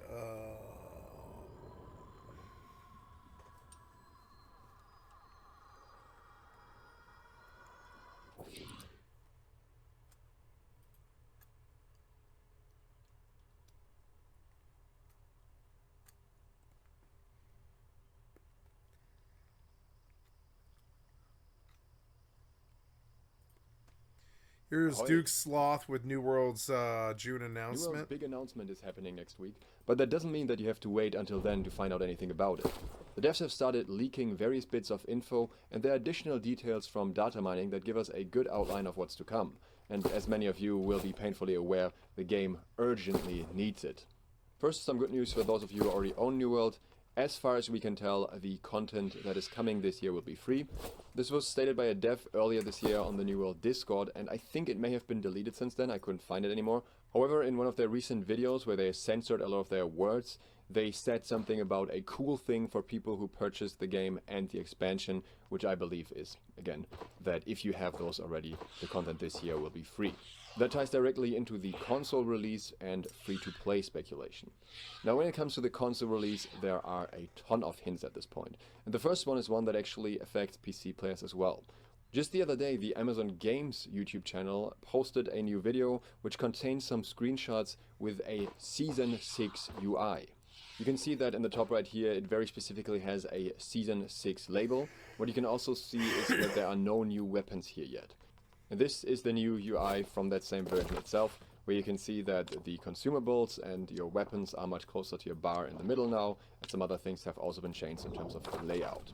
Some people have argued that this is just a developer layout because there are certain developer things that are enabled here, but this very much looks like a standard console UI these days to me. You have everything close to the center of your screen, which is very important when you have a big screen so things are not too far off in the corner. You can see crucial information close to your character, especially cooldowns.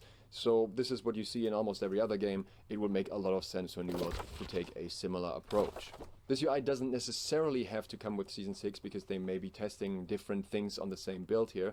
But a little bit of speculation here. I do think it would make a lot of sense for them to release it in Season 6, test it on PC, and then in Season 7 do a console release where they have a tested version of the UI and know that it works. As for further hints that we're getting a console release, Amazon hired a bunch of people. They had a bunch of job postings specifically for people that have console experience for the New World team. They also added full native controller support all of a sudden, which didn't really have all that much demand at the time. They gave away codes for reduced controller prices. They reworked the entire combat system, changed the entire combat code, which also came relatively out of nowhere. There was data mining mentioning something about a console version, and Scott also announced something about bringing in a lot of new players. So it all matches up, and there's very little reason to believe that the console release won't be happening. What we don't know is the exact timeline. Technically, they could announce it and drop the console release right away, or they could announce it for next year, or anything in between. I think the most likely chance here, again, is Season 7. That's usually the point of the year where they have their biggest update, so towards autumn-ish. There's a lot of speculation about the cross-play aspect of it, and while we don't have definite information here, it is worth keeping in mind that they did release a completely new group finder, dungeon finder, PvP finder system that would really facilitate some form of crossplay. And it also makes sense in terms of combating low server populations. Just having more people from different platforms be together would be beneficial here. The censored interview very directly hinted at fresh start servers. This seems perfectly logical, so the console players really have a brand new experience. Question is if PC players will be allowed on those servers as well. There are arguments as to why that would be the case, so that they can play with their friends that are console, or why that wouldn't be the case, so they can't grief new players as much. Either way, it will also benefit the old servers because they will obviously be able to do cross-play activities with those servers. As for the free-to-play aspect of it all, we don't really have anything hinting towards that at the moment that I was able to find. What's technically possible that this could happen at some point, at least a free-to-play base version of the game where you need to buy the expansion. I don't see why they would do this with the console release, because obviously they would make a lot more money from the console players by selling them the game. If you want to hear more about New World in the future, consider subscribing and click the bell, and maybe liking this video. That would help me out a lot. Also a massive shout out to my patrons who are still supporting me. The next thing on the list is the raid. We know from data mining that there is going to be a raid. There's a raid in the files which specifically mentions Medusa, and Scott actually brought up Medusa in an interview with MMO Bomb 8 months ago, where he said that we will see this fight soon. So between the statement and the time gap that was between the Brimstone release and the Sandworm raid, the timeline here would match up quite well. And not only that, also again in the censored interview there was a mention of the Sandworm. What was said was something about folks were a little concerned because it was censored. And this could be many things, but the main concerns that people had with the Sandworm, that was either too easy, too hard, or too short. That was what was mainly brought up at the time.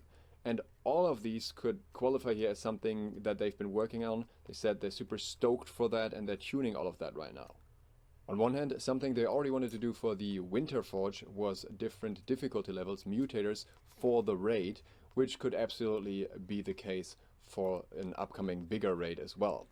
On the other hand, the old data mining for Medusa mentions a variety of different enemies that makes it appear as if this would be a longer raid dungeon. This was located in Cutlass Keys at the time. However, I am not sure if this will actually be the fight we're getting, or if this was just a test version of the normal solo trial that you go through for Medusa, and they just placed it in Cutlass Keys and then moved it over once the Elysian Wilds were done. So nothing confirmed or locked in here. Very much possible that we get another boss, but it would make sense for the raid boss to be some kind of conclusion for the Elysian Wilds storyline. That said, apparently Zelenin has data mined another raid entrance too in Monarch's Bluff, so all of things are shuffling around there, and we'll see about the specifics of the raid. The raid was also accidentally mentioned on a PTR. There were new perks that you could look at in the trading post that specifically refer to the Hersign raid, which again would be in line with the Elysian Wilds storyline. According to Finch Finley's data mining, there is a perk ID mentioning Season 7 perks, raid and PvP zone, and these would specifically be dated for Season 7, but we have to be careful with that because Finch is currently not a reliable source. To explain that, we need to move on to the next topic, the PvP zone. I need to clarify something here. The PvP zone is real. The PvP island is not. When information about the PvP zone was found, Finch created this fake PvP island screenshot, which is not actually real. It's not called the PvP island. But on New World Database, during PTR, there was a new zone that was labeled Condemned Shallows. And this appears to be the free-for-all PvP zone. On PTR, if you went into this area, you were flagged for PvP, and you were able to attack players in your own faction, even your own party. So this is very much a free-for-all 1v1 zone. On the same PTR, in the trading post, you also had perks specifically for the PvP zone, like for the Hersan raid.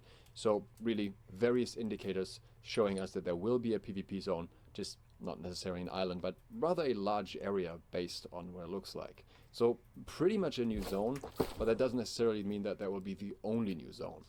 There is, however, another entirely different PvP aspect, which is matchmaking, the devs have confirmed that they are working on. It seems likely that this would be tied to a 3v3 arena crossplay system, because they like to do these new system releases in connection with updating the features. Same thing they did for the expeditions, for example, with the new group finder. Not necessarily guaranteed though. There will likely not be casual wars this year, even though they're still interested in it, just based on how they've been talking about it in the past. And likely or possibly no new OPR map either, because Scott specifically said a new OPR map isn't really what we want, because it wouldn't be enough if it doesn't fundamentally change the systems, which makes me think that what he was hinting at with that was the PvP zone instead. The next thing that has been hinted at multiple times and is definitely coming is swimming. Now in the past they have said they would only introduce something like swimming if they have sufficient meat behind it, sufficient purpose for it. So for example, bring along some diving mechanics and let you explore underwater and so on.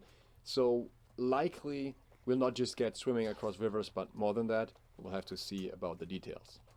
Going with New World's usual release schedule, we'll likely see a new weapon as well, which won't be daggers, because they specifically aren't working on daggers. In my opinion, there's a good chance it'll be a lightning weapon, on one hand because we recently got artifacts that amplify lightning damage, which kind of are the first of their kind. That's kind of the niche that isn't filled yet. And on the other hand, because we are a bit overdue for a mage weapon.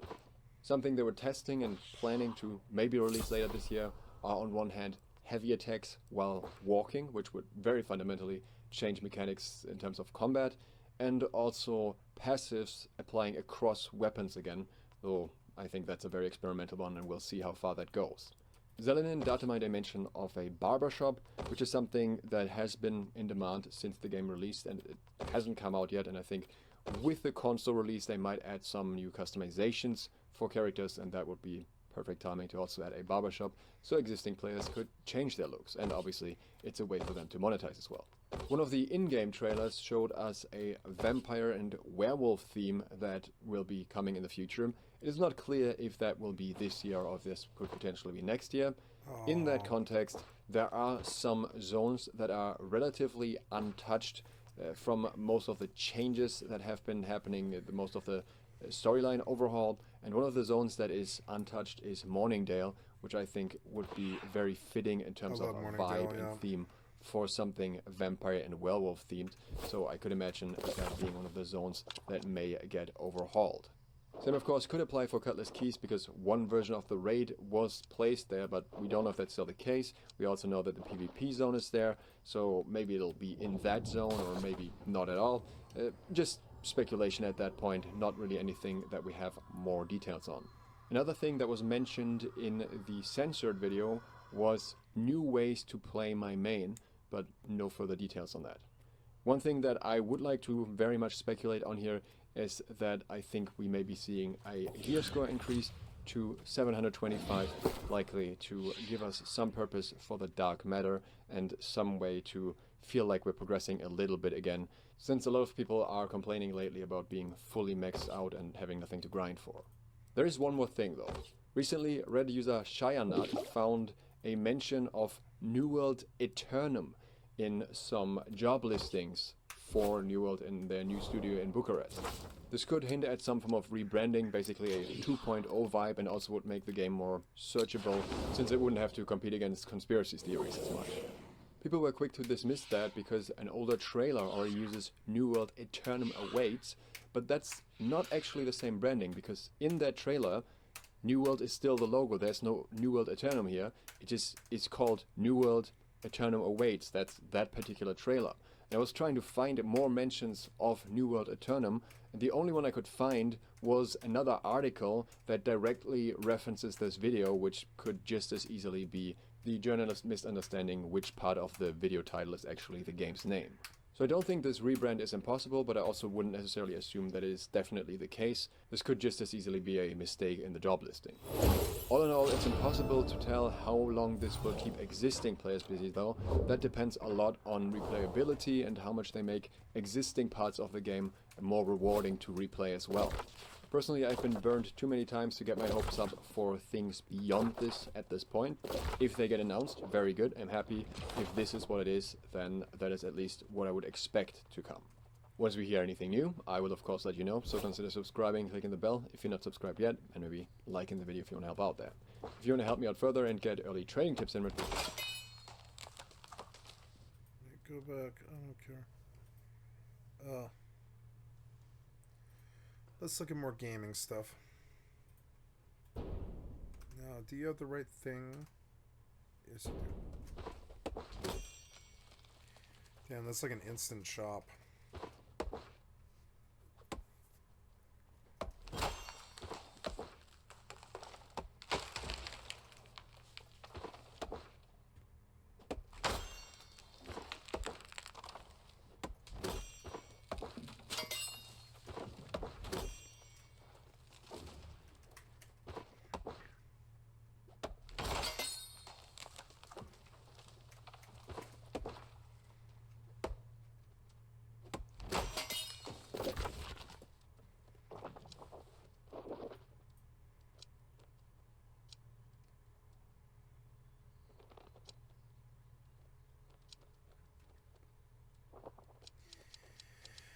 I can't remember where the trees are here. I thought it was here, but I guess not.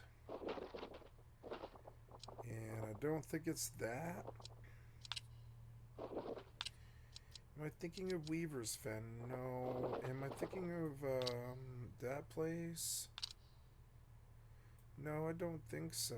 I think I'm thinking of the right place. It's just weird. They've changed it. I think there used to be a lot more mature trees here.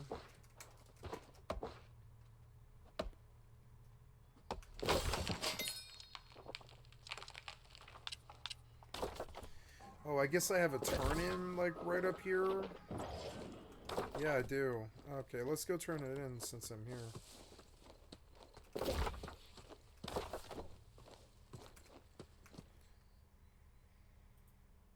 Sup, you beautiful. Thank you, Philip DeFranco, for the excellent content for my stream. I'd like to sub to your channel.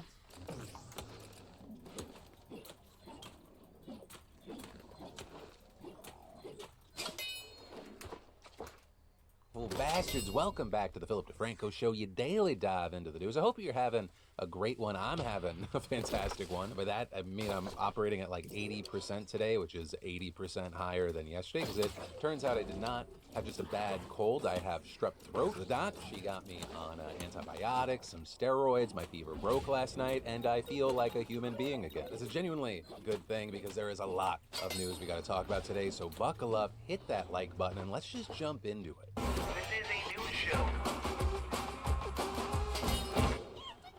For quickie entertainment and drama news, we should start with Lady Gaga. And that because she popped up in the news for some photos. She was just attending her sister's wedding and rehearsal dinner, with a bunch of people then running to Twitter to say that she looks pregnant. It turns out there will be no Goo Goo Gaga in the near future, with Lady Gaga posting a TikTok with the caption, "Not pregnant, just down bad, crying at the gym. Register to vote at headcount.org. So turning it into a political action call and a Taylor Swift reference. You know, also with that, you had a ton of people then defending Lady Gaga amid the comments about her body. With even Taylor Swift herself chiming in, saying, "Can we all agree that it's invasive and irresponsible to comment on a woman's body? Gaga doesn't owe anyone an explanation, and neither does any woman." And her comment is also notable because Taylor herself has had to deal with pregnancy rumors. With people just constantly posting TikToks from her tour speculating because God forbid she takes a big breath for a second and then, oh boom, she's pregnant. Which is already annoying, but then made even worse. Like if you ever saw her Miss Americana documentary, because she specifically talks about having an eating disorder. And not just that, but how these rumors impact. Saying, I tend to get triggered by something, whether it's a picture of me where I feel it looked like my tummy was too big, or like someone said that I looked pregnant or something, and that will just trigger me to starve a little bit. Though also, I know us talking about this, like it's not gonna mean anything actually changes, because people are just gonna be fucking weirdos about people's bodies online. That's just the way things are. I mean, look at the Halsey situation. Yesterday, while announcing new music, she wrote, "Long story short, I'm lucky to be alive." Yeah. Short story long, I wrote an album. With that, accompanied by footage of them discussing being sick and receiving treatment. While the post didn't make the exact illness Halsey or for the diagnosis motherfucking 100% win. clear, Halsey did tag the Lupus Research Alliance. They were and the so Leukemia mean to Lymphoma her. Society, and is making a donation to both organizations. And while if you look through her Instagram comments, you're like, oh my god, there's so much love and support. If you went to the hellhole that is Twitter, you found way uglier responses. Right, some seeing the lupus tag and bringing up Selena Gomez's battle with the illness in a really shitty way. Writing things like, no, they'll be fat like Selena. Right, because Selena's been very open about the fact that her lupus medication causes her weight to fluctuate. People on the internet just loving to put a body under a microscope, making a lot of uncalled for, insane comments. And like body shaming in general is just a shitty, horrible thing. But to also do it because someone's dealing with a disease is fucking insane. Like it just makes me wonder, how shitty is your life? It's not even how shitty of a person, like how can you shitty is your openly not life? only have these Yep. thoughts, but put this out there into the world? shit is your and then life not, that you like, have to a do moment that? later on in your life Yep. where you're like, maybe I'm just Hear it from someone else. How shitty must you be that you have to point this sort of shit out all the fucking time? It's projection. Ooh, 500 gold.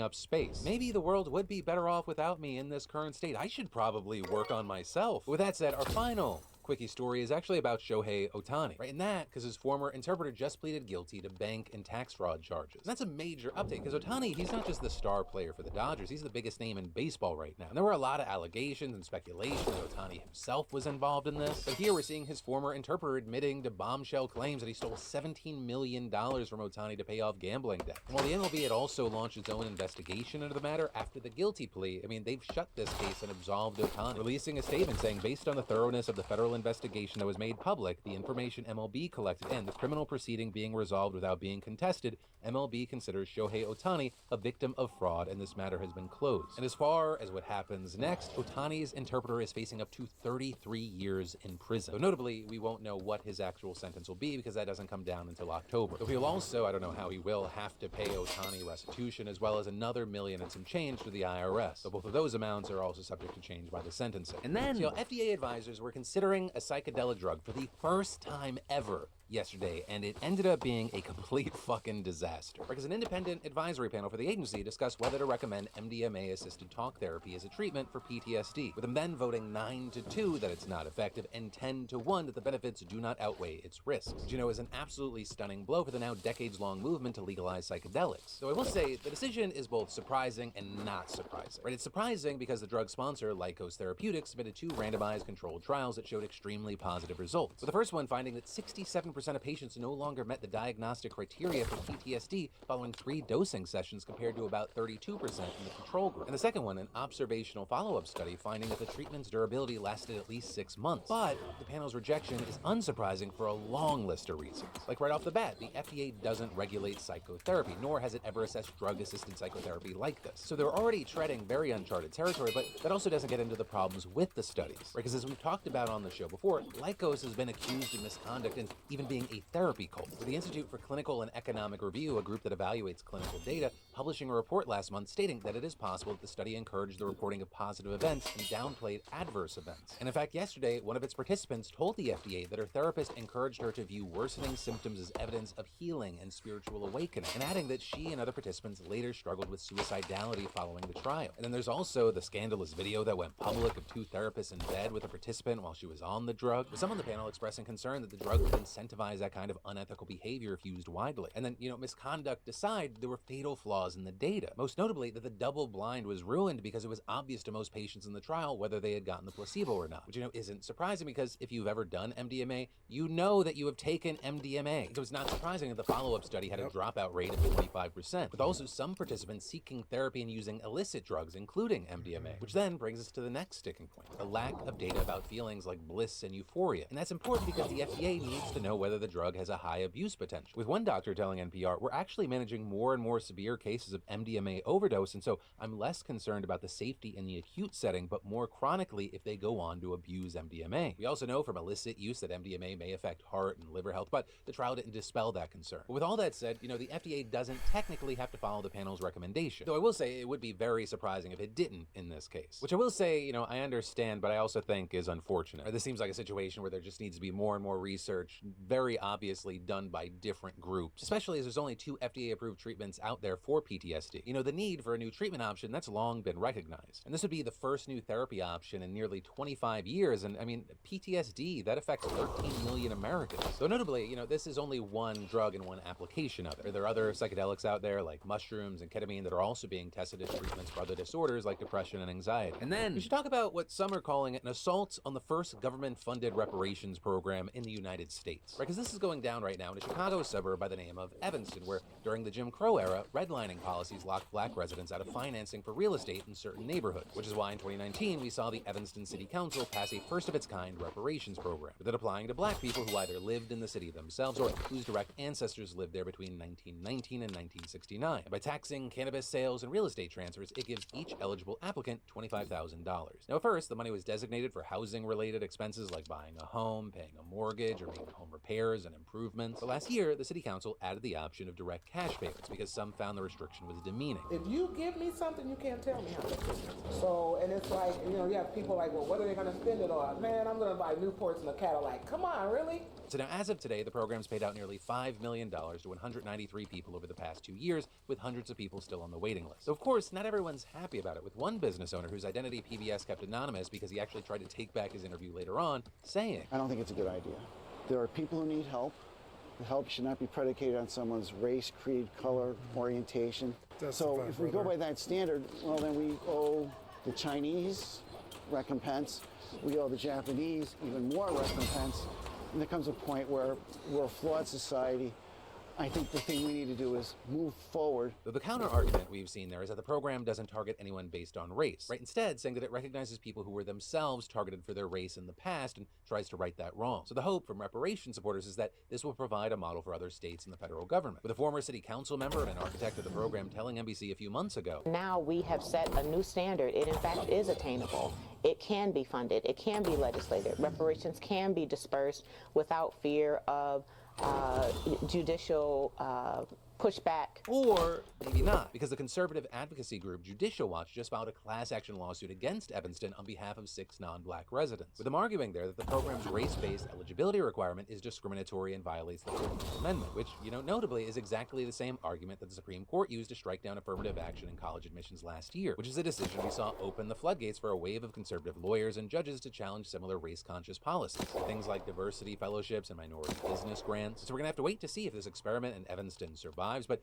even if it doesn't, activists say there are ways to design future reparations programs so they're less vulnerable to legal attack. Like, for example, Providence, Rhode Island is one that lets black residents automatically qualify, but also adds a separate income criteria that could include about half of its white residents. For now, we're gonna have to wait to see how this plays out, and I'd love to know your opinions in the meantime. And then, y'all know that I truly believe staying as healthy as you can. It's crucial. And I get that finding a trusted doctor, one who actually takes the time to listen to you, not treat you like cattle, that can be a challenge. Not to mention the time that it takes to get an appointment. I mean, seriously, it's ridiculous nowadays. But that's where the fantastic sponsor of today's show comes in, ZocDoc. Be it that head cold that's lasted over a week and turns into something more, that nagging pain that starts to affect the rest of your body, ZocDoc can help. Because ZocDoc is a free app and website where you can search and compare highly rated in-network doctors near you who accept your insurance and instantly book appointments with them online. We're talking about booking appointments with tens of thousands of top-rated, patient-reviewed, credible doctors and specialists. And the app is so easy to use, and it's not just about finding your general practitioner. ZocDoc finds dermatologists, dentists, psychiatrists, eye doctors, I could go on. And the typical wait time to see a doctor booked on ZocDoc is between 24 to 72 hours, sometimes scoring same-day appointments with doctors who have verified reviews from real, actual patients, not bots. So just go to ZocDoc.com/Phil and download the ZocDoc app for free. Then find and book a top-rated doctor today. That's ZocDoc.com/Phil. ZocDoc.com/Phil. And then, in big international news, Biden officials are back in the Middle East pushing for a Gaza ceasefire and hostage release deal. And specifically, we have CIA Director Bill Burns meeting Qatari leaders in Doha to receive an update on their conversations with Hamas leaders. Because yesterday, a Qatari spokesperson said they had delivered an Israeli proposal to Hamas that reflected the position stated by U.S. President Joe Biden. And notably, they're adding that the proposal was now much closer to the positions of both sides. And so with that, this goes back to the surprisingly optimistic announcement made by Joe Biden last Friday. Israel has offered a comprehensive new proposal.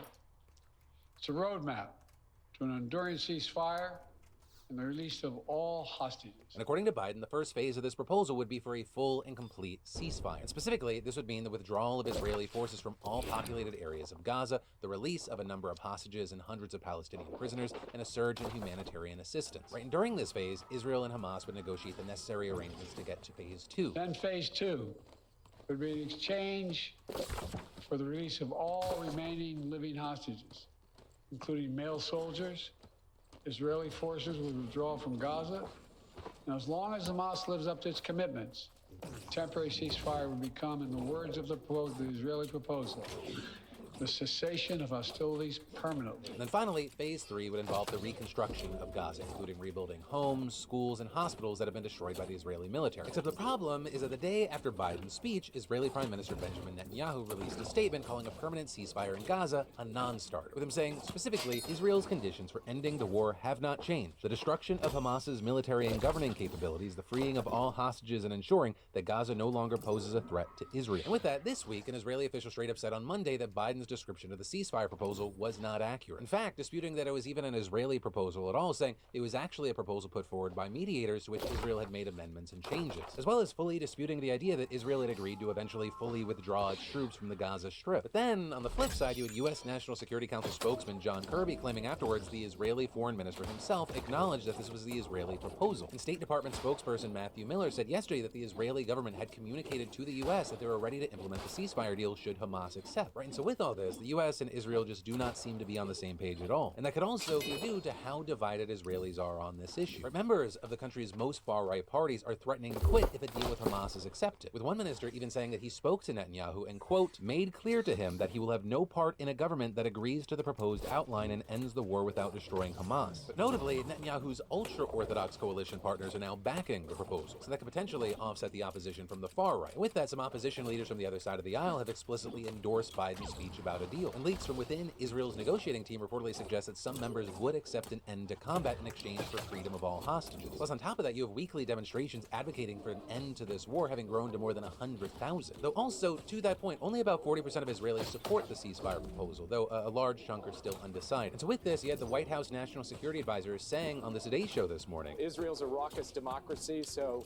there's a lot of talk and a lot of chatter, but the Israeli government has reconfirmed repeatedly, as recently as today, that that proposal is still on the table, and now it's up to Hamas to accept it, and the whole world should call on Hamas to accept it. Which, as of recording, we're still waiting for an official response from Hamas. Though notably, just yesterday, a spokesperson for the group reiterated their concerns about Israel's unwillingness to commit to a permanent ceasefire or a complete withdrawal of forces, with them adding that Israel was interested in only a temporary ceasefire to free hostages and would then just resume the war. And to that point, on Monday, Netanyahu was quoted as saying, the war will be stopped for the purpose of returning hostages, and then we will proceed with further discussion, with him then again restating his commitment to the elimination of Hamas, right? Which is why you have people saying, you know, these talks seem like a step forward, but also like they're in the same place. And notably, as all of this has been playing out, Israel has been stepping up its military offensive in Gaza, but specifically the latest action taking place not in the southern city of Rafah, but in central Gaza, where according to Gazan officials, at least 44 Palestinians have been killed by Israeli airstrikes in the area since yesterday. Though with that, you had the Israeli military claiming that the jets were hitting Hamas militant targets, and saying that the ground forces were operating in a, quote, focused manner with guidance from intelligence in an area that is notably one of Gaza's long-established refugee settlements. And notably, we've also seen things heating up between Israel and Lebanon, you know, which is the country's northern neighbor. Israel's been exchanging fire with Hezbollah, an Iranian-backed militant group in Lebanon, in parallel with its assault on Gaza for the past 8 months, with this, you know, being one of the big things raising concerns that an even wider conflict could break out in the region. And today, Netanyahu warned that Israel was prepared for, quote, very intense action in the north as he visited a border city hit by wildfires sparked by Hezbollah rockets. With this happening as the Israeli military is now again being accused of hitting residential buildings in Lebanon with white phosphorus, which, you know, is a chemical substance that can set buildings on fire and burn human flesh down to the bone. And notably, you have these accusations coming from Human Rights Watch, with them claiming that Israel's, quote, widespread use of white phosphorus in South Lebanon is putting civilians at grave risk and contributing to civilian displacement. And to that point, they say they verified the use of white phosphorus by Israeli forces in at least 17 municipalities in South Lebanon since October of 2023, including at least 5 cases where airburst munitions were unlawfully used over populated residential areas. So in response, with the Israeli military telling the Associated Press that it upholds international law regarding munitions using white phosphorus only as a smokescreen, not to target civilians, but also noting that the substance is sometimes used in densely populated areas. But in any case, Human Rights Watch has said that Lebanon should take the issue to the International Criminal Court. So notably, on that subject, the U.S. House of Representatives has now officially passed a bill to sanction the ICC over its prosecutor's decision to seek arrest warrants for Israeli officials, with even 42 Democrats joining Republicans to approve the measure in a landslide vote. But notably here, that bill is not expected to be brought I didn't for a know vote it was in the that Senate. fun. Even if it did somehow pass, Biden, who has even criticized the ICC decision, has said that he strongly opposes the bill. But ultimately, that's where we are right now as we wait to see how things continue to play out. And then, finally, we've got a congratulations and commentary. With the congrats going out to David E., the latest winner of our weekly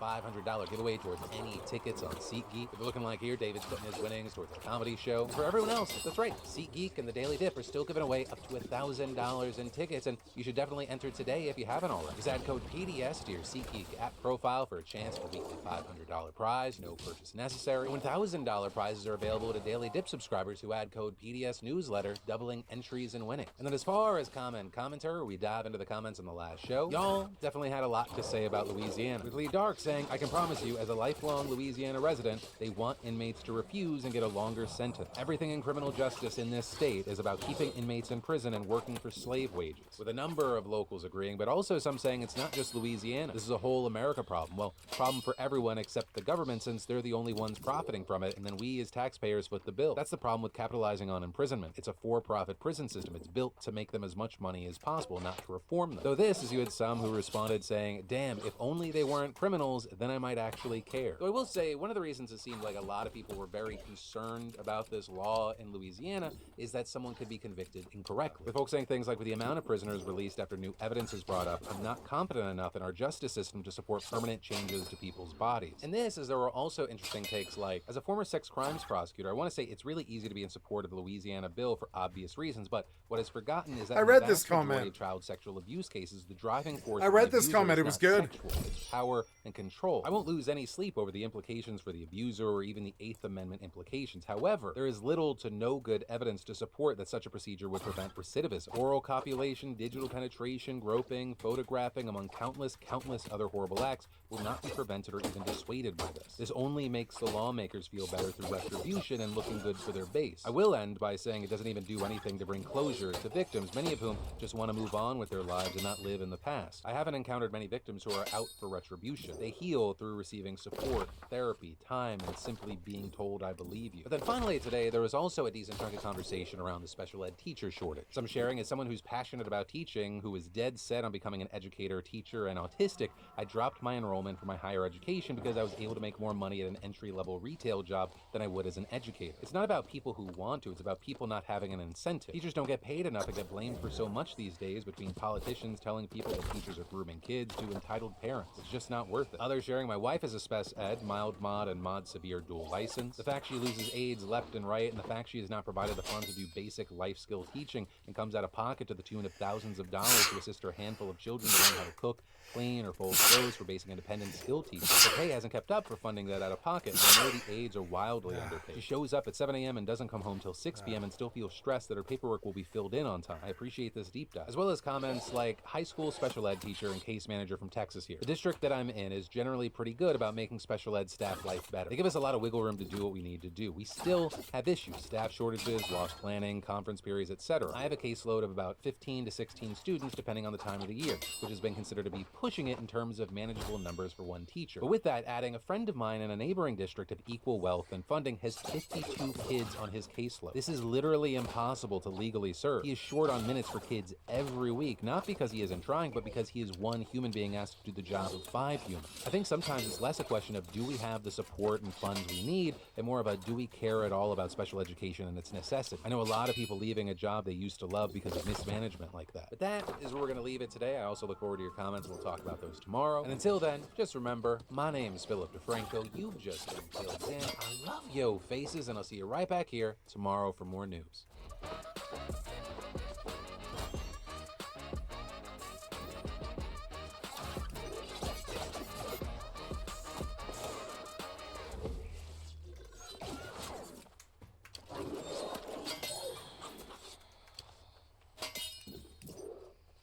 Oh, the camera. I'm sorry. Welcome back to the Papa Me channel. How you doing? How you doing? Come on and sit on down because today we're talking about mods. Moderators online. Whether you're streaming, maybe you're in a Discord server chatting with your friends. Moderators have taken over the internet as basically hallway monitors for the internet. People that have a little sense of justice for things and fandoms or groups that need protecting. Mods are there. They are the saviors, the angels. But they also kind of creepy. Regardless if it's a god complex over power, or maybe it's harassing women or being just like kind of creeps or incel-y behaviors, mods are this kind of conglomerate of disgusting ooze. And today, I'm very, very excited to talk about them. So today, let's dive deep into the depraved and disturbed minds of online moderators. Today's video is sponsored by Opera GX, the browser that leaves boring behind. With tons of customization, you may not know where to start. So let the GX mods cultivate the experience you want. And the GX mods go wild, giving you background music, keyboard sounds, opening and closing tab sounds, theme and colors of the browser, mods, dedicated wallpaper, disabling and enabling mods and individual modifications in the mods menu available from the sidebar. And you can visit the GX store, which shows the wide range of mods available to explore and create. Which, you know, there's some great examples of the official GX mods, right? Like you got the Day One mod. You got the very spirited mod, the medieval mod, the GX board, the lo-fi chill. And some of the great user-generated ones are like this Dark Souls one, the Hades, Fallout, Witcher, Berserk, and Huddog. Also, Opera GX just got a whole lot smarter. With their generative AI and AI tools, you can now access AI prompts and sidebar access to ChatGPT and ChatSonic. Gotta go fast! Let them summarize and find related content for you while you do whatever you want, saving you time and brain power. Yeah, is going to kill us all. Opera GX is also equipped with an important tool that allows you to quickly import all your settings from your previous browsers to Opera GX, like browsing history, bookmarks, and cookies. It's also compatible with every Google Chrome extension. Thank you, Opera GX, for sponsoring the video, and be sure to click my link down below and download Opera GX today. Back to the video. We're gonna focus a lot on Twitch today. I don't know why, but I've had this weird obsession lately of looking at random Twitch moderators. Maybe it's because in my own streams, my moderators have to lay down the law for unsuspecting victims. Really, it's just dickheads online. It is what it is. They help me. I get my feelings hurt very easily. Majority of it is fun stuff on Twitch, which if you don't know Twitch, it's an online streaming website. I don't know what I'm supposed to tell you. You have a brain. There you go. We're going to be focusing a lot on Twitch moderators, and we're going to start off with a classic one that popped up a couple years ago. A moderator who mods for a user named Saint Peach. Oh my gosh. Please, love me. First time I met her at a convention, he came his pants. Roll the clip. I met a girl who's a streamer. I went up to her, I hugged her, and I came in my pants. I like also too, after he said I came in pants, he's just like, I came in my pants. Just a little quirky, that's me. A little bit of clue glue, why not, dude? Baby gravy in my pants. She didn't see it, she probably smelled it. What do you think that smelled like? What do you think? What do I think his jism smell like? I hate to speculate, but I would assume it's probably salty pumpkin seeds and peanut butter. If I was a betting man. We need to get laid a little more often. Exactly. Yeah, I was gonna say, was she hot though? What kind of weird follow-up question is that? Was she hot at least? Because if she was a big fucking porker, then it wouldn't be. That's wasted seed, dude. Was she hot? And he's like, yeah. Bro, of course she was hot. I'm not gonna mod for some weird porky pig, whatever. I mean, come on. But you know what? I digress, man. Sure. Sometimes you're a guy online who feels lonely. I feel that way all the time. I have a wife and I feel that way. I'm going through a very litigious divorce. It's not, I don't want to pry. Don't ask me. I'm not going to tell. But even I've wanted to pick up the mantle of being a moderator to have a little bit more power in my life, a little more justice. Just like some of Amaranth's moderators. And if you don't know Amaranth, she's a big, beautiful queen online. Clearly, we don't know Amaranth. Sure, buddy. Sure, let's lie to ourselves, huh? And especially female communities usually will be the ones to have kind of the creepiest moderators. Sure, there's a lot of lovely moderators out there, but as the list goes down here, it hurts their case. You know what? I'm just gonna put it out there. Every moderator is a freak. I'm gonna put it out there, and I don't give a f if you're my own moderator. You're a freak. How dare you? How dare you? What is this hat? What is that kind of hat? Like an English Bobby wears it. You know what's f about this clip too is that she definitely saw the hand up there. She definitely saw that hand too, and she walked away. And he's like, "Hey." Oh my God! You fucking tips for Dora, idiot. I don't know. Well, you know, I don't know the guy. He could be a nice man. It's like an awkward fan interaction. It's like sometimes you just don't want to give into it because then when you give into it, they take so much more. Give them an inch, take a mile. It's a high five, though. It's a high five, but at the same time, it's just one of those things where then it's just like one high five becomes 5 high fives. Then it becomes a hug. Then it becomes, you just nip it at the bud. Which he did get his revenge 3 years later, Nick. He did. She put one up to him, and he rejected it, and then she looked shut down. I think I know that fucking dude. I swear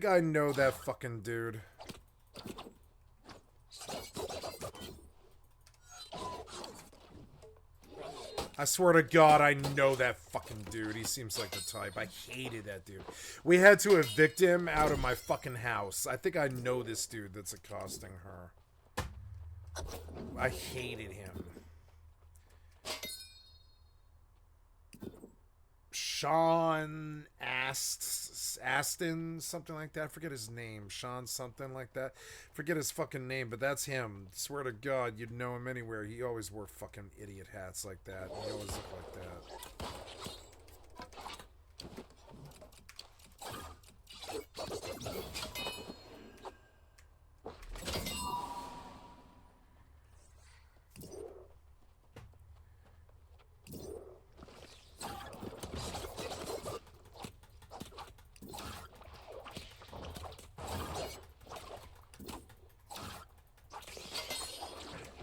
Oh, that's fun. Wow, it actually really is a good weapon now. I'm on OBS and C. I'm like way up here. I need to get this objective and stop.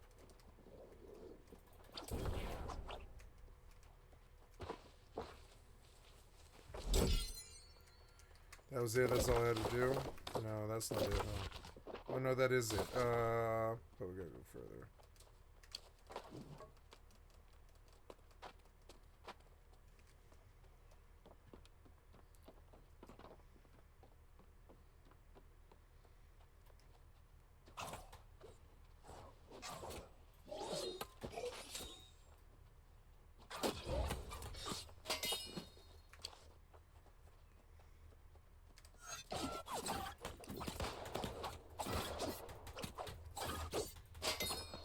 That's fun. I actually like that a lot, that little combo thing.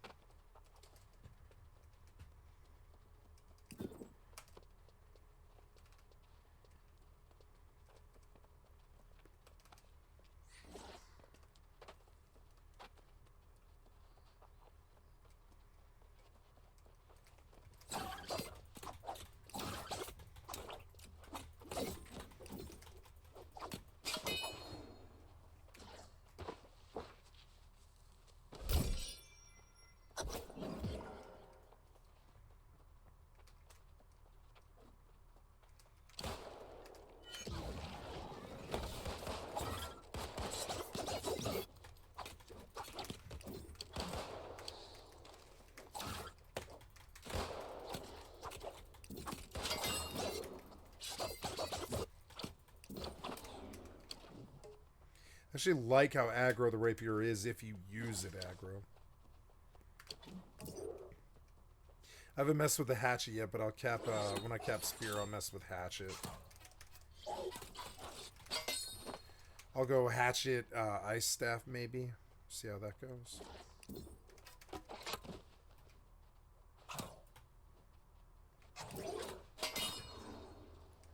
So I'm learning now to just use the fucking abilities.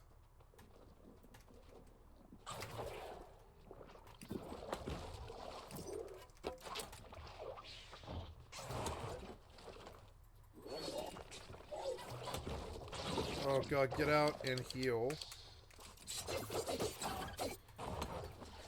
Ah. Ah, you're annoying.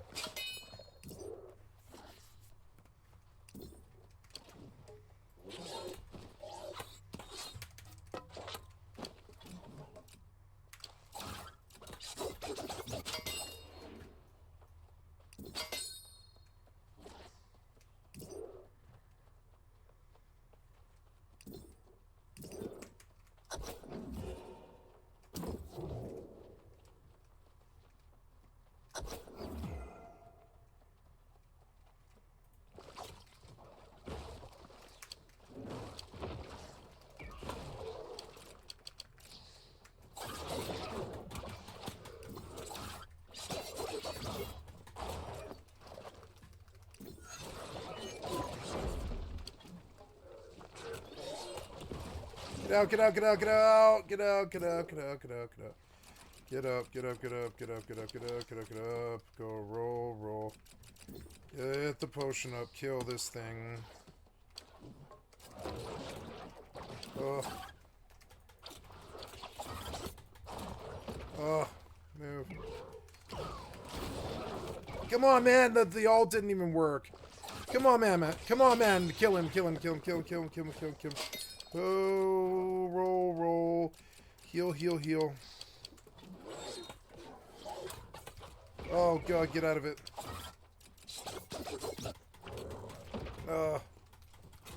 He's low, but so am I.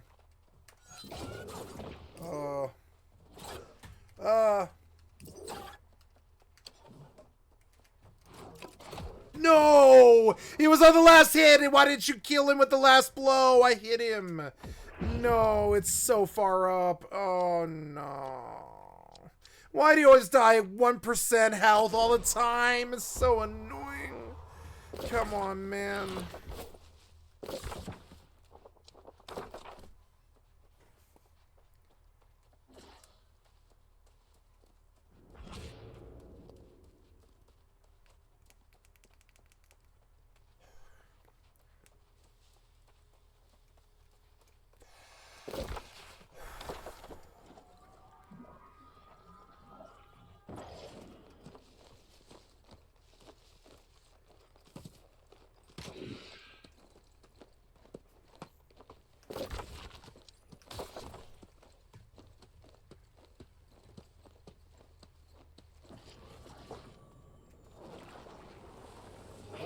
this.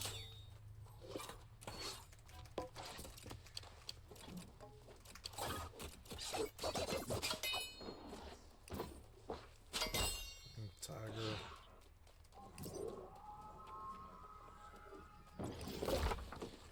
This is so annoying. Oh, did I go the wrong way? I can't tell. How do you enter this place? I can't remember. Oh no, is it over here? I can't remember. That's not it, is it? No, it's not. You lost so much time. I have to climb the whole thing again because I didn't get the. I killed 55 mobs or something, and then I got to the top and I got to the last boss, and it's always like this in all the modern video games. You always die 1% fucking health. It's so stupid. All the raid bosses, all the mobs, is because they don't know how to fucking balance their mob HP. It's so annoying, and you're always dead when the mob's at like 14%, and it's just like suddenly hits you a bunch of times for no reason. And you're like, oh no. You came out of nowhere and hit me so hard, and it's like, why did I die here? Look at how much time I lost here. Almost unacceptable, basically. I don't even know how to get to this part of the map anymore, even. How do you even get up there anymore? I don't remember. Oh my god. Okay, well, it's not that, so... It's gonna be over here on the left, huh?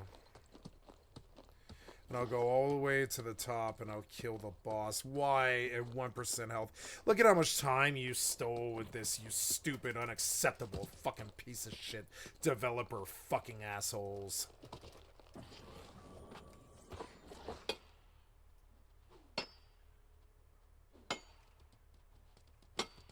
Ah, damn it.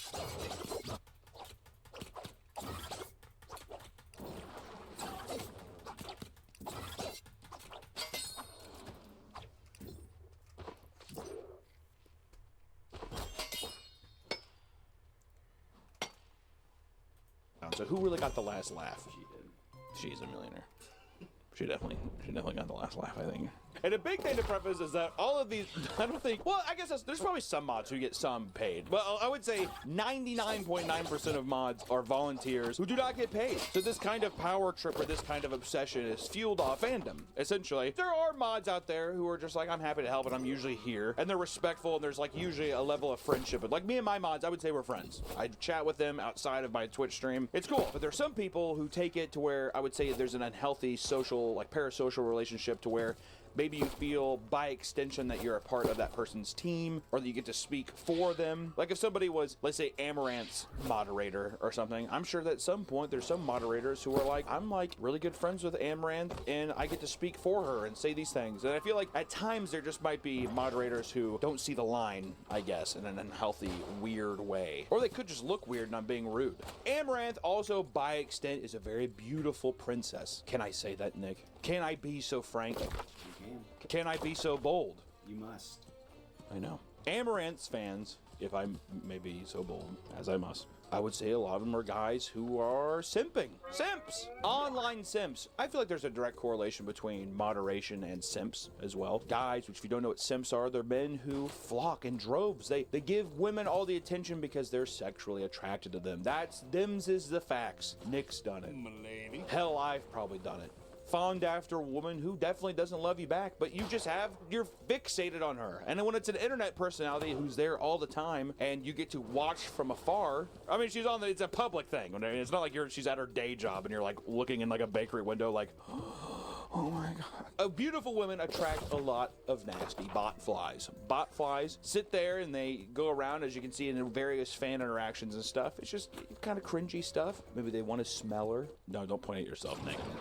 That kind of fandom is going to bring that kind of moderator. That's the connection I'm trying to make. So sexy women are going to have weird moderators as well. Doesn't mean they're all bad. I want to put that out there. Doesn't mean they're all bad. I'd say if I had to be a betting man, I'd say the majority of them are just a little weird, a little odd guys. Especially whenever the first level of interaction is, I find you sexually attractive. That's a recipe, bam, you know what I mean, for disaster, I'd have to say. Which even Amaranth has gone on fictitious dates with some of her mods. I wouldn't actually call it a real date. Well, she would go on a date or grab like a coffee, a casual date, a friend date with some of her mods.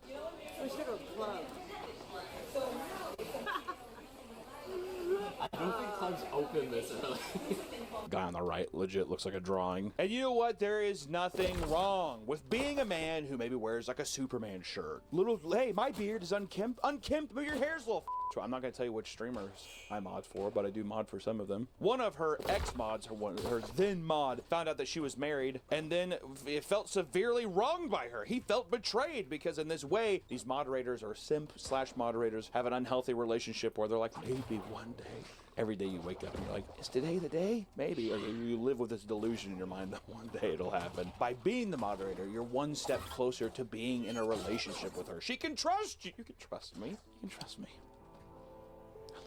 So, I'm on r/livestream fails, and there's news you have a husband. This can't be true, right? I do have a husband, but obviously I'm not going to mention him because then people get turned off by that idea. Do you know what I mean? I don't want people to know that I'm taken because then they won't donate me money. It's essentially what it is. That's business 101, baby. Supply and demand. Supply and demand, Nick. No, I don't understand it. Why did you hide having a husband? It's just like, I don't know, dude. Use your fucking brain. The fantasy is that she is attainable. And whenever you have, hey, used goods? Nah, she's a virgin. Can you imagine looking at some of these streams being like, she's a virgin. She's mine for the taking. And why is that any of your business anyways? I am not allowed to keep that aspect of my life private.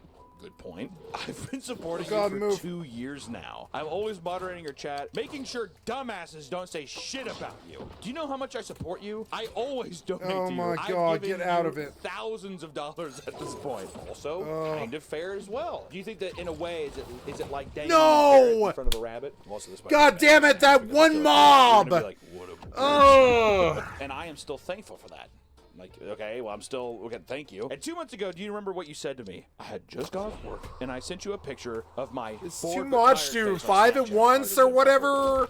What if I'm the range that kills you in 2 hits? Like, it's too much. Fix it, piece of shit developer. We'd get a few drinks afterwards. Just you and me. See where the night takes us. And now this comes out. I feel like such a moron. Whoa! Man, first off, bold. Just implying that it's gonna happen. We'd get a few Captain and Cokes, and we'd go back to the Hilton. What I don't understand. Now I feel like a jackass. He's like, I work at a plastic factory during the day, and I thought that I'd be with my princess and millionaire, billionaire, OnlyFans goddess. I guess I just feel a bit naive at this point. And she says, don't say that. Listen, of course you're cute. Jump up, bunny, grab it. I am so thankful to call you my friend. Ooh, that's the dagger right in the heart. And you are such a big supporter of me, but I do have a husband, and that's just how it is. I'm sorry if you had intentions in mind, but I am taken. I'm sorry if you thought that you could f me, but that's not gonna happen. It's pretty what that translates to. Also, you can say someone's cute. I guess between man and woman, it feels a bit wrong. Does it not, or I don't know? Oh, I feel cute's playful. It'd be one thing if she said you're sexy. Well, that's true. Well, yeah, it could be joking. But yeah, if someone's like, oh, you look cute today, I don't think that's bad. You're wearing cute shoes. Those shoes are cute. Oh. And he says, I don't need you. Ooh! There are a whole lot of other streamers that deserve my time. Just so you know, bitch, you're not the only hot chick on Twitch, all right? As they say, please let me move. In the sea. Let me move. Let me move. You liar. What are you doing? I cannot move. I cannot move. I cannot move. Your chat. Let the wild beast roam. And if you need me, I'll be in St. Peach's chat from now on. You may not know this, but I actually do watch her streams. So annoying. I cannot move. And I've been a 6-month subscriber as well. I donated her $30 the other day and said her outfit looked cute. She said, I'm a sweetheart. Things are looking up for me and down for you. This is where I bid you farewell. Have fun being a liar bitch face. Oh, and is this a tweet from the guy? Yo, at Twitch support, I need your help on a purchase I made. The girl I donated $13,000 to. Spent her countless hours moderating her chat and keeping creeps away, and spent time being there for an emotional level on your website, is actually married and I want a refund. 13 grand. Also, it is funny that because then you're looking at your moderator status as basically a pimp or like a prostitute. You're like, well, I've put in so much money that after a few Captain Cokes, we'll see what would happen. After this person leaves and takes his juicy 13K away, the wild beasts are free to roam. Well, we have to have interviews to find his replacement. I look at this guy, right? Sure, he has what I have, which is the obese man, sleepy eyes. Probably choking a lot while he sleeps because he has sleep apnea, much like myself. What is it about this situation that this guy just looks like a creep? I mean, maybe it's just because it seems pathetic. He wants me, you know, on a pickle, floating around in the pool. I'm in. He's willing to do that? In a bikini? Sure. I'll head out to, Bath and Body Works or wherever they sell bikinis. I don't know a lot about. Why am I kind of coming around to them? I'll go to any places where they sell bikinis. I don't know, Victoria's Secret, Bed Bath & Beyond. They smell good, too. I will smell them.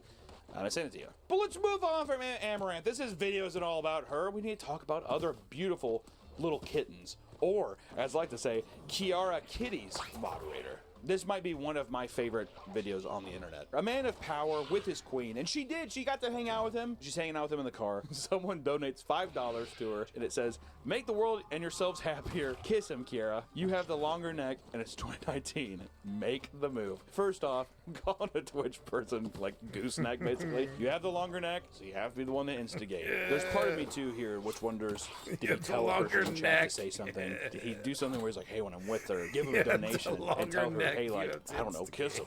Not a bad move. Not a bad move. You know what that's called? Peer pressure. You can also see his chest start to flutter. Like, you can tell he's like, oh my god, it's happening. I love that little glance at her. Deers are skittish, so he knows that if there's any abrupt movements, she's gonna be like, no, whatever. So what does he do? He keeps it cool, but he gives her the eye dart. He does. He thinks he's even more locked in because she puts her head on his. She's playful, right? There's a little physical connection. So he sits there. He's not being pushy with it either. Her looking at him and then him looking at her like, I guess we have to do it. And she's like, Her face right there where it's just like, no. Oh, you know what he does? He looks back at the chat like, remember what they said? He looks back at her. Did you have a good time today? That's period on the day. It's already done. This interaction's done. We're just in a car together. Ooh. I think he kind of perches his lips together. He does like. What's sad too is at the end of that too, he kind of does his look back like he kind of knows he fucked up. He was like, I feel bad for them in a way. These guys dig their own graves. That's fine. I'm looking at it more from the angle of like completely delusional, like mentally unwell people. But I'm just saying, is it not, there is like a weird back and forth with something of a dangling the carrot aspect. You want to be friendly and be like, you know, this person does spend a lot of time in my chat, whatever. And I've gotten to know them, so I wouldn't mind meeting up with them. Because I bet you there's so many interactions where it's like, yeah, I met my mod, we're having a good time. And it can be like a female guy fiasco that isn't, you know, so weird. As soon as you start a video and you're like in a dark room and it's like an Android cell phone webcam. Also, he's definitely like in his grandparents' house or something. Oh, dude. He kind of laughs like you a little bit. Oh, sweet child. I think he said, oh, sweet child. Oh, sweet child. Dear kitty, you soon will see. That's fucked up to watch that one last because now it gives the context everything. I mean, I'm sure he's trying to be romantic, like anime, kind of like, you'll soon see. But it just reads like a serial killer.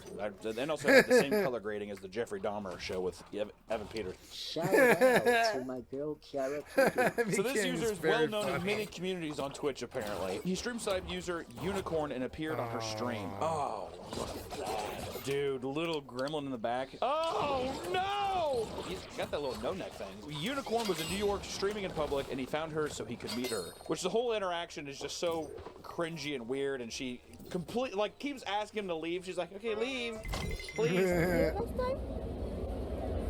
Please leave. See you next time. It's so weird how there's just different context with things. You put some stuff out. See, this is why I hate feeling sympathy for anything, because then they do shit like this. Like, just crawls out of the ground and just, like, shows up somewhere. Come on, man. Let's just branch out of Twitch for a second. We're looking at too many creeps walking around in the dark alleys of the world. Let's go to the digital alleys. Discord mods. So we have a user named Blaze here. Hello, Eva. I notice you have a profile picture of a very beautiful, but also intelligent-looking female. And I am under the presumption that this goddess is you. It is quite astonishing to see a female here in Pummel Party official Discord. What is Pummel Party? I am quite popular around here in this server, so if you require any guidance, please throw me a mention. I will assist you at any hour. I am your mod. I'm your mod, and I tips fedora at you, and I'm like, I control your life. What do you mean you don't have the same political views and the same sexual politics and the same political party? I'm your mod. Blah, blah, blah. Makes me laugh so much. I'm sorry, guys. Gotta go pee.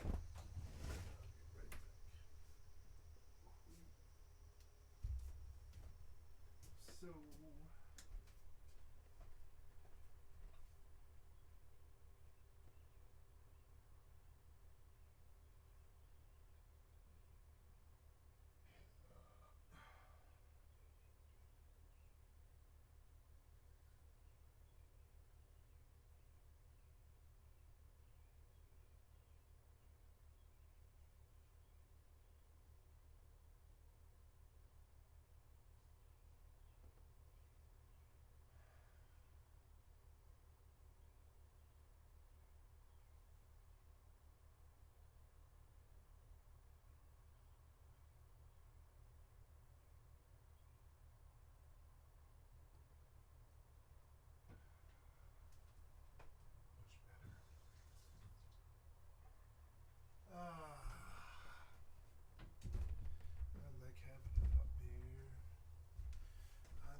actually really like the taste of oat milk.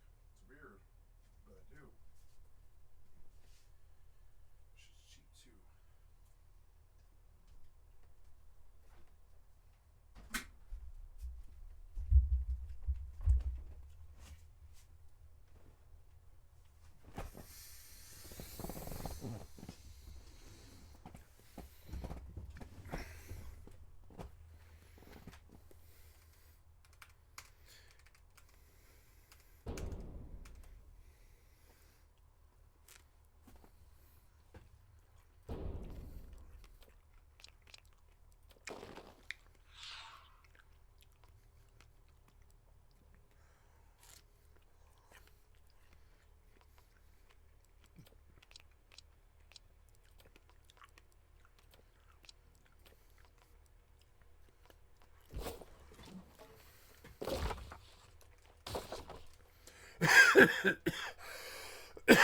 Excuse me.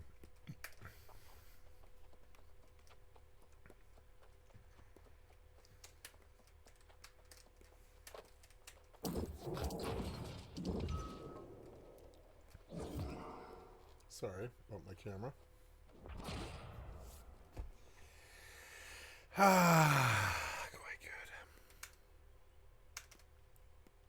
Hour, day, or night. And, before you are mistaken, I do not seek your hand in a romantic way, although I am not opposed in the event you are interested in me, as many women often are. Love the confidence. I'm a man of standard, and I do not bow to just any female that comes my way, unlike my peers. So rest assured that I will not be in the way of your gaming and socializing experiences. Consider me a player too, a companion, Oh my a partner, God. and perhaps we can enjoy some video games together sometime. I see you play Pummel Party. And are you good at minigames? I am a minigame aficionado, so I'd be happy to assist you in games. Platonically, of course. Unless you, like many others, change your mind on that. I look forward to our future together, as friends, of course. I love that cheeky little, like, as friends. But me and you know goddamn well that's not gonna happen. Why can't I have a nice Discord interaction like that, dude? Hello, I saw you had a Princess Bubblegum profile picture. At first I thought this was a boyfriend-girlfriend picture, right? Just on glance, and it's like one of my moderators flew thousands of miles to meet me. That feels pretty, like, normal. That doesn't feel too, like, I hate to use the word pathetic. It's not pathetic. I just mean like, hey, he came to fly out, we got to hang out. Cool, see you in chat. That feels fine. But then it's just his response. And he immediately starts off a little too strong. You're even more beautiful in person. That feels strong. That feels like two different conversations. One person saying that's friendly, and he kind of starts off with the romantic side. It is an honor getting to guard your Twitch chat. Here's to many more years of moderating and cheeky little donations here and there. Cheeky is what really threw it there to me. Cheeky, like cute. You know, he's like, you look beautiful today. I'm outside your house. It's a $3 donation too. She's like, if you're gonna stop me, at least throw me some fucking more money. You know what I mean? We would not be talking about this kind of Discord moderatorship if we didn't throw in Pokimane. Morning, Pokey. How are you? Good to see you. Morning, Pokey. Cute dance moves. The queen bee is what I would say, right? But I like on r/Pokimane, someone just put, how do I date Pokey? I've been donating and getting her attention. She always smiles when I do. Oh, she always smiles when I do? So she's just like, and she's like, oh, we have a, like, is it that kind of connection where it's like, he's like, or is she just already laughing and he's like, where's so simpatico? I love when she says thank you in my Twitch username. Well, yeah, it's like a $2, $5 donation, whatever. God, Twitch name's always the worst. Thank you, Slimy Panda. Where should I take her when we do?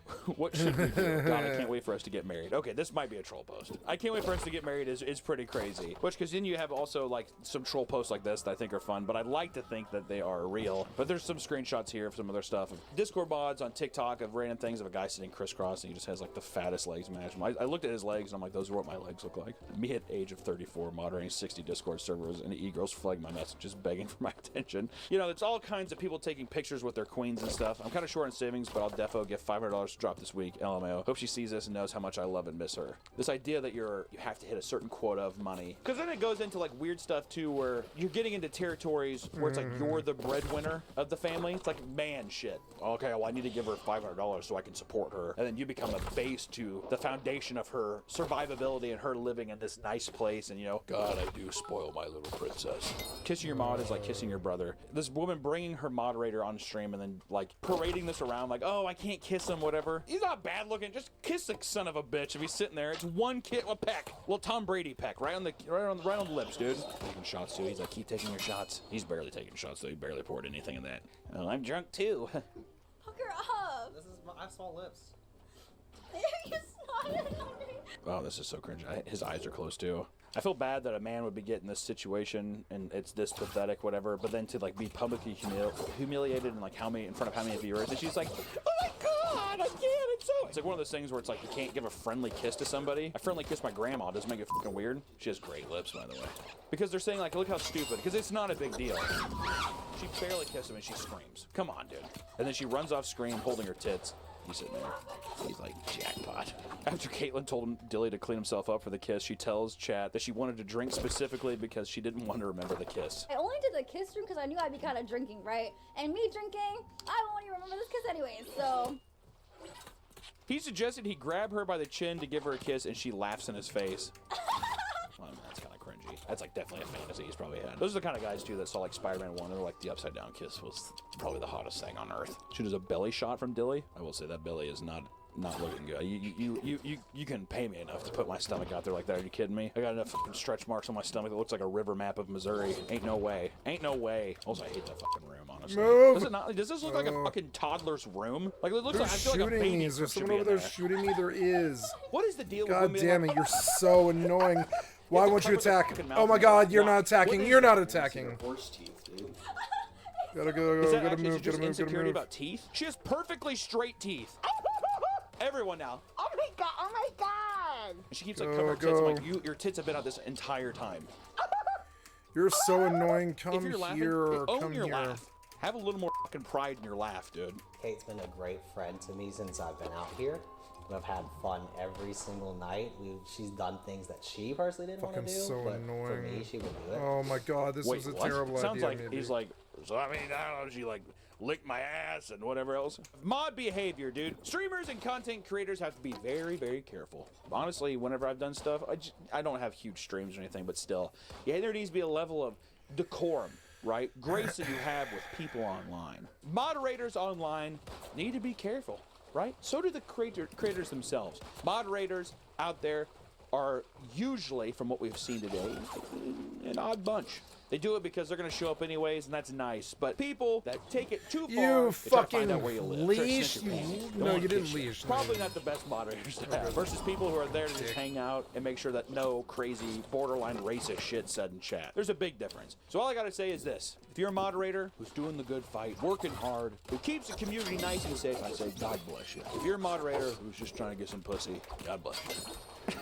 No, I don't know. Find a new path. Open up Tinder. Go out there and try to meet someone in real life, because this fabricated reality you've made for yourself does no good. No good for anyone. Thank you so much for watching some moderator cringe today, and we'll see you next time. Bye-bye.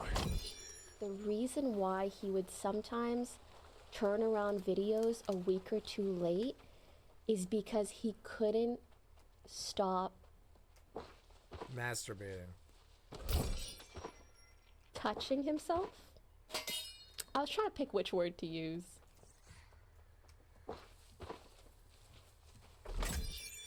Well, can you blame him for that? No, I'm just kidding. Oh, it's the spookiest time of year, and if there's one thing that brings me into the holiday season is creepypastas. And there's one person I wanted to invite into this video, which is our yearly video with Wendigo. Hey, yo, what's good, my man? Thank you for having me back. Appreciate it. Of course. It's been a year. Last year we did, in the Halloween time, we did the nice movie recommendations, which I recommend you go watch those if you're looking for some themed movies for your holiday season. But if not, this is a good place to start. The story we're talking about today, it's not confirmed. I don't want to put out there that it's confirmed, but it does. I think people regard this as one of the first internet's creepypasta. It definitely has the reputation for it. Which is Ted the Caver. It was a little blog post made, I think, on March 31st, 2001 by an anonymous reader. A little bird told me that the guy that wrote this did it on a prank to his family, who would read his blogs about spelunking. Have you ever heard of that before? With this I story? did not know about this theory. Oh my word. That's a theory. It was like a big practical joke on his family where he didn't talk to them for a while. By a while too, I mean like it was like months. Like This guy's evil. It is downright evil, and I pray that it's real because it's so incredibly fucked up. This is all hearsay. This is stuff I've read online, but the whole thing was that he moved. He'd been proactively into cave diving, which his family's like, why the fuck would you want to do that? And he had been doing it a lot of his life, and I think that he started uploading this blog on Angel Fire, which I think it was just supposed to freak his family out, but of course it took the internet by storm. I mean, people have talked about this story to death. People do like readings of it on YouTube. You can listen to it on YouTube, but I think the best way to go about consuming Ted the Caver is actually reading it online. Yeah. Which I don't even know if Angel Fire is still around, which angelfire.com was like a blog website in the early 2000s. It's at least recorded because I'm reading it on, or like I reread it on angelfire.com. So you can still access at least that story. Which the gist of this story, just to, before we get into it too big, today's video is sponsored by Displate. Displate has a wide, unique range of metal posters, letting you showcase your passion. I have 3,000 gold. Displate's magnetic mounting system eliminates the need for power tools or putting holes in your wall, like a little aggressive teenager, huh? Just unwrap, stick, and admire. Hang up a display in your room or office to spruce up any space. With tons of designs to choose from major properties like Marvel, Star Wars, Harry Potter, Counter-Strike, Magic the Gathering, and Fallout, Displate is sure to have something for everybody. I love Displate because they're durable, they're lightweight, it's nice metal, it's just good quality product. One of the displays we just got is a Nico Bolas Magic the Gathering poster, which if you don't know that's a Dragon Planeswalker.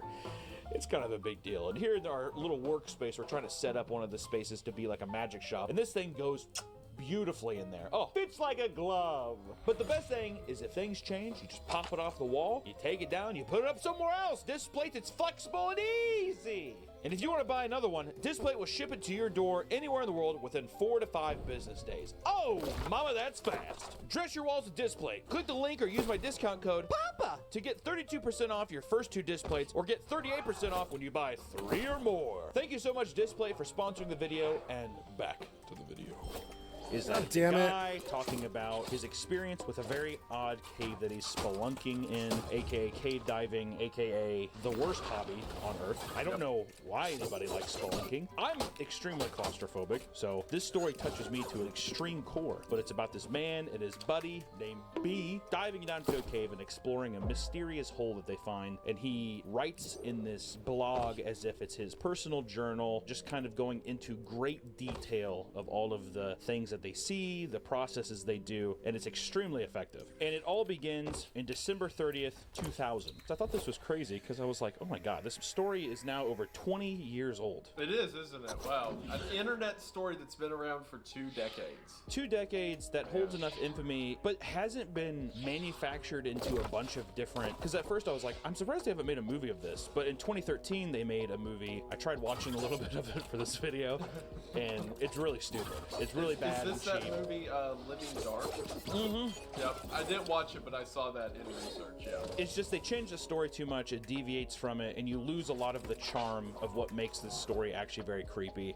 Which, coincidentally, I was thinking, when I was reading this, there's a point in the story where the writer mentions Blair Witch, and I was wondering how much of that movie and the crazy ad campaign that had with the fake website, I wonder if that influenced this story, or like the way that it's approached, or if it was a practical gag, if it was inspired by that. That's actually a good point because Blair Witch gets credit for maybe not the first, but at least the first mainstream ARG of sorts. The way they built the website and like these fake missing persons cases and all that. So that would be interesting in a way if one of the earliest ARGs spawned one of the earliest creepypastas. Yeah, well, I know people get all up in arms about that's not the first found footage film, blah, blah, blah, but it was the thing that, like, I think actually put found footage and the idea of lost media into the pop culture realm, or like the cultural zeitgeist, where people are like, oh shit, this is a cool way to consume media, which of course has gone on to inspire tons, if not every piece of like analog horror and a lot of the things that we see on YouTube nowadays with like backrooms and all that. I think it all derives from Blair Witch. But for people that don't know, there was a website where it was like talking about these missing people, and I think everybody believed it was real, which is funny because even I don't know if you felt the same, but at the end of the first Paranormal Activity activity. When I saw it in theaters, I thought to myself, oh my god, this is real. Because at the end, they didn't have the credits. And that was enough for me as a young child to be like, it's real! That's it. That's it. It's real. It's happening. Yeah. It's real. I can only imagine what people in 1999 were thinking when they saw this thing. They're probably like shitting their fucking pants.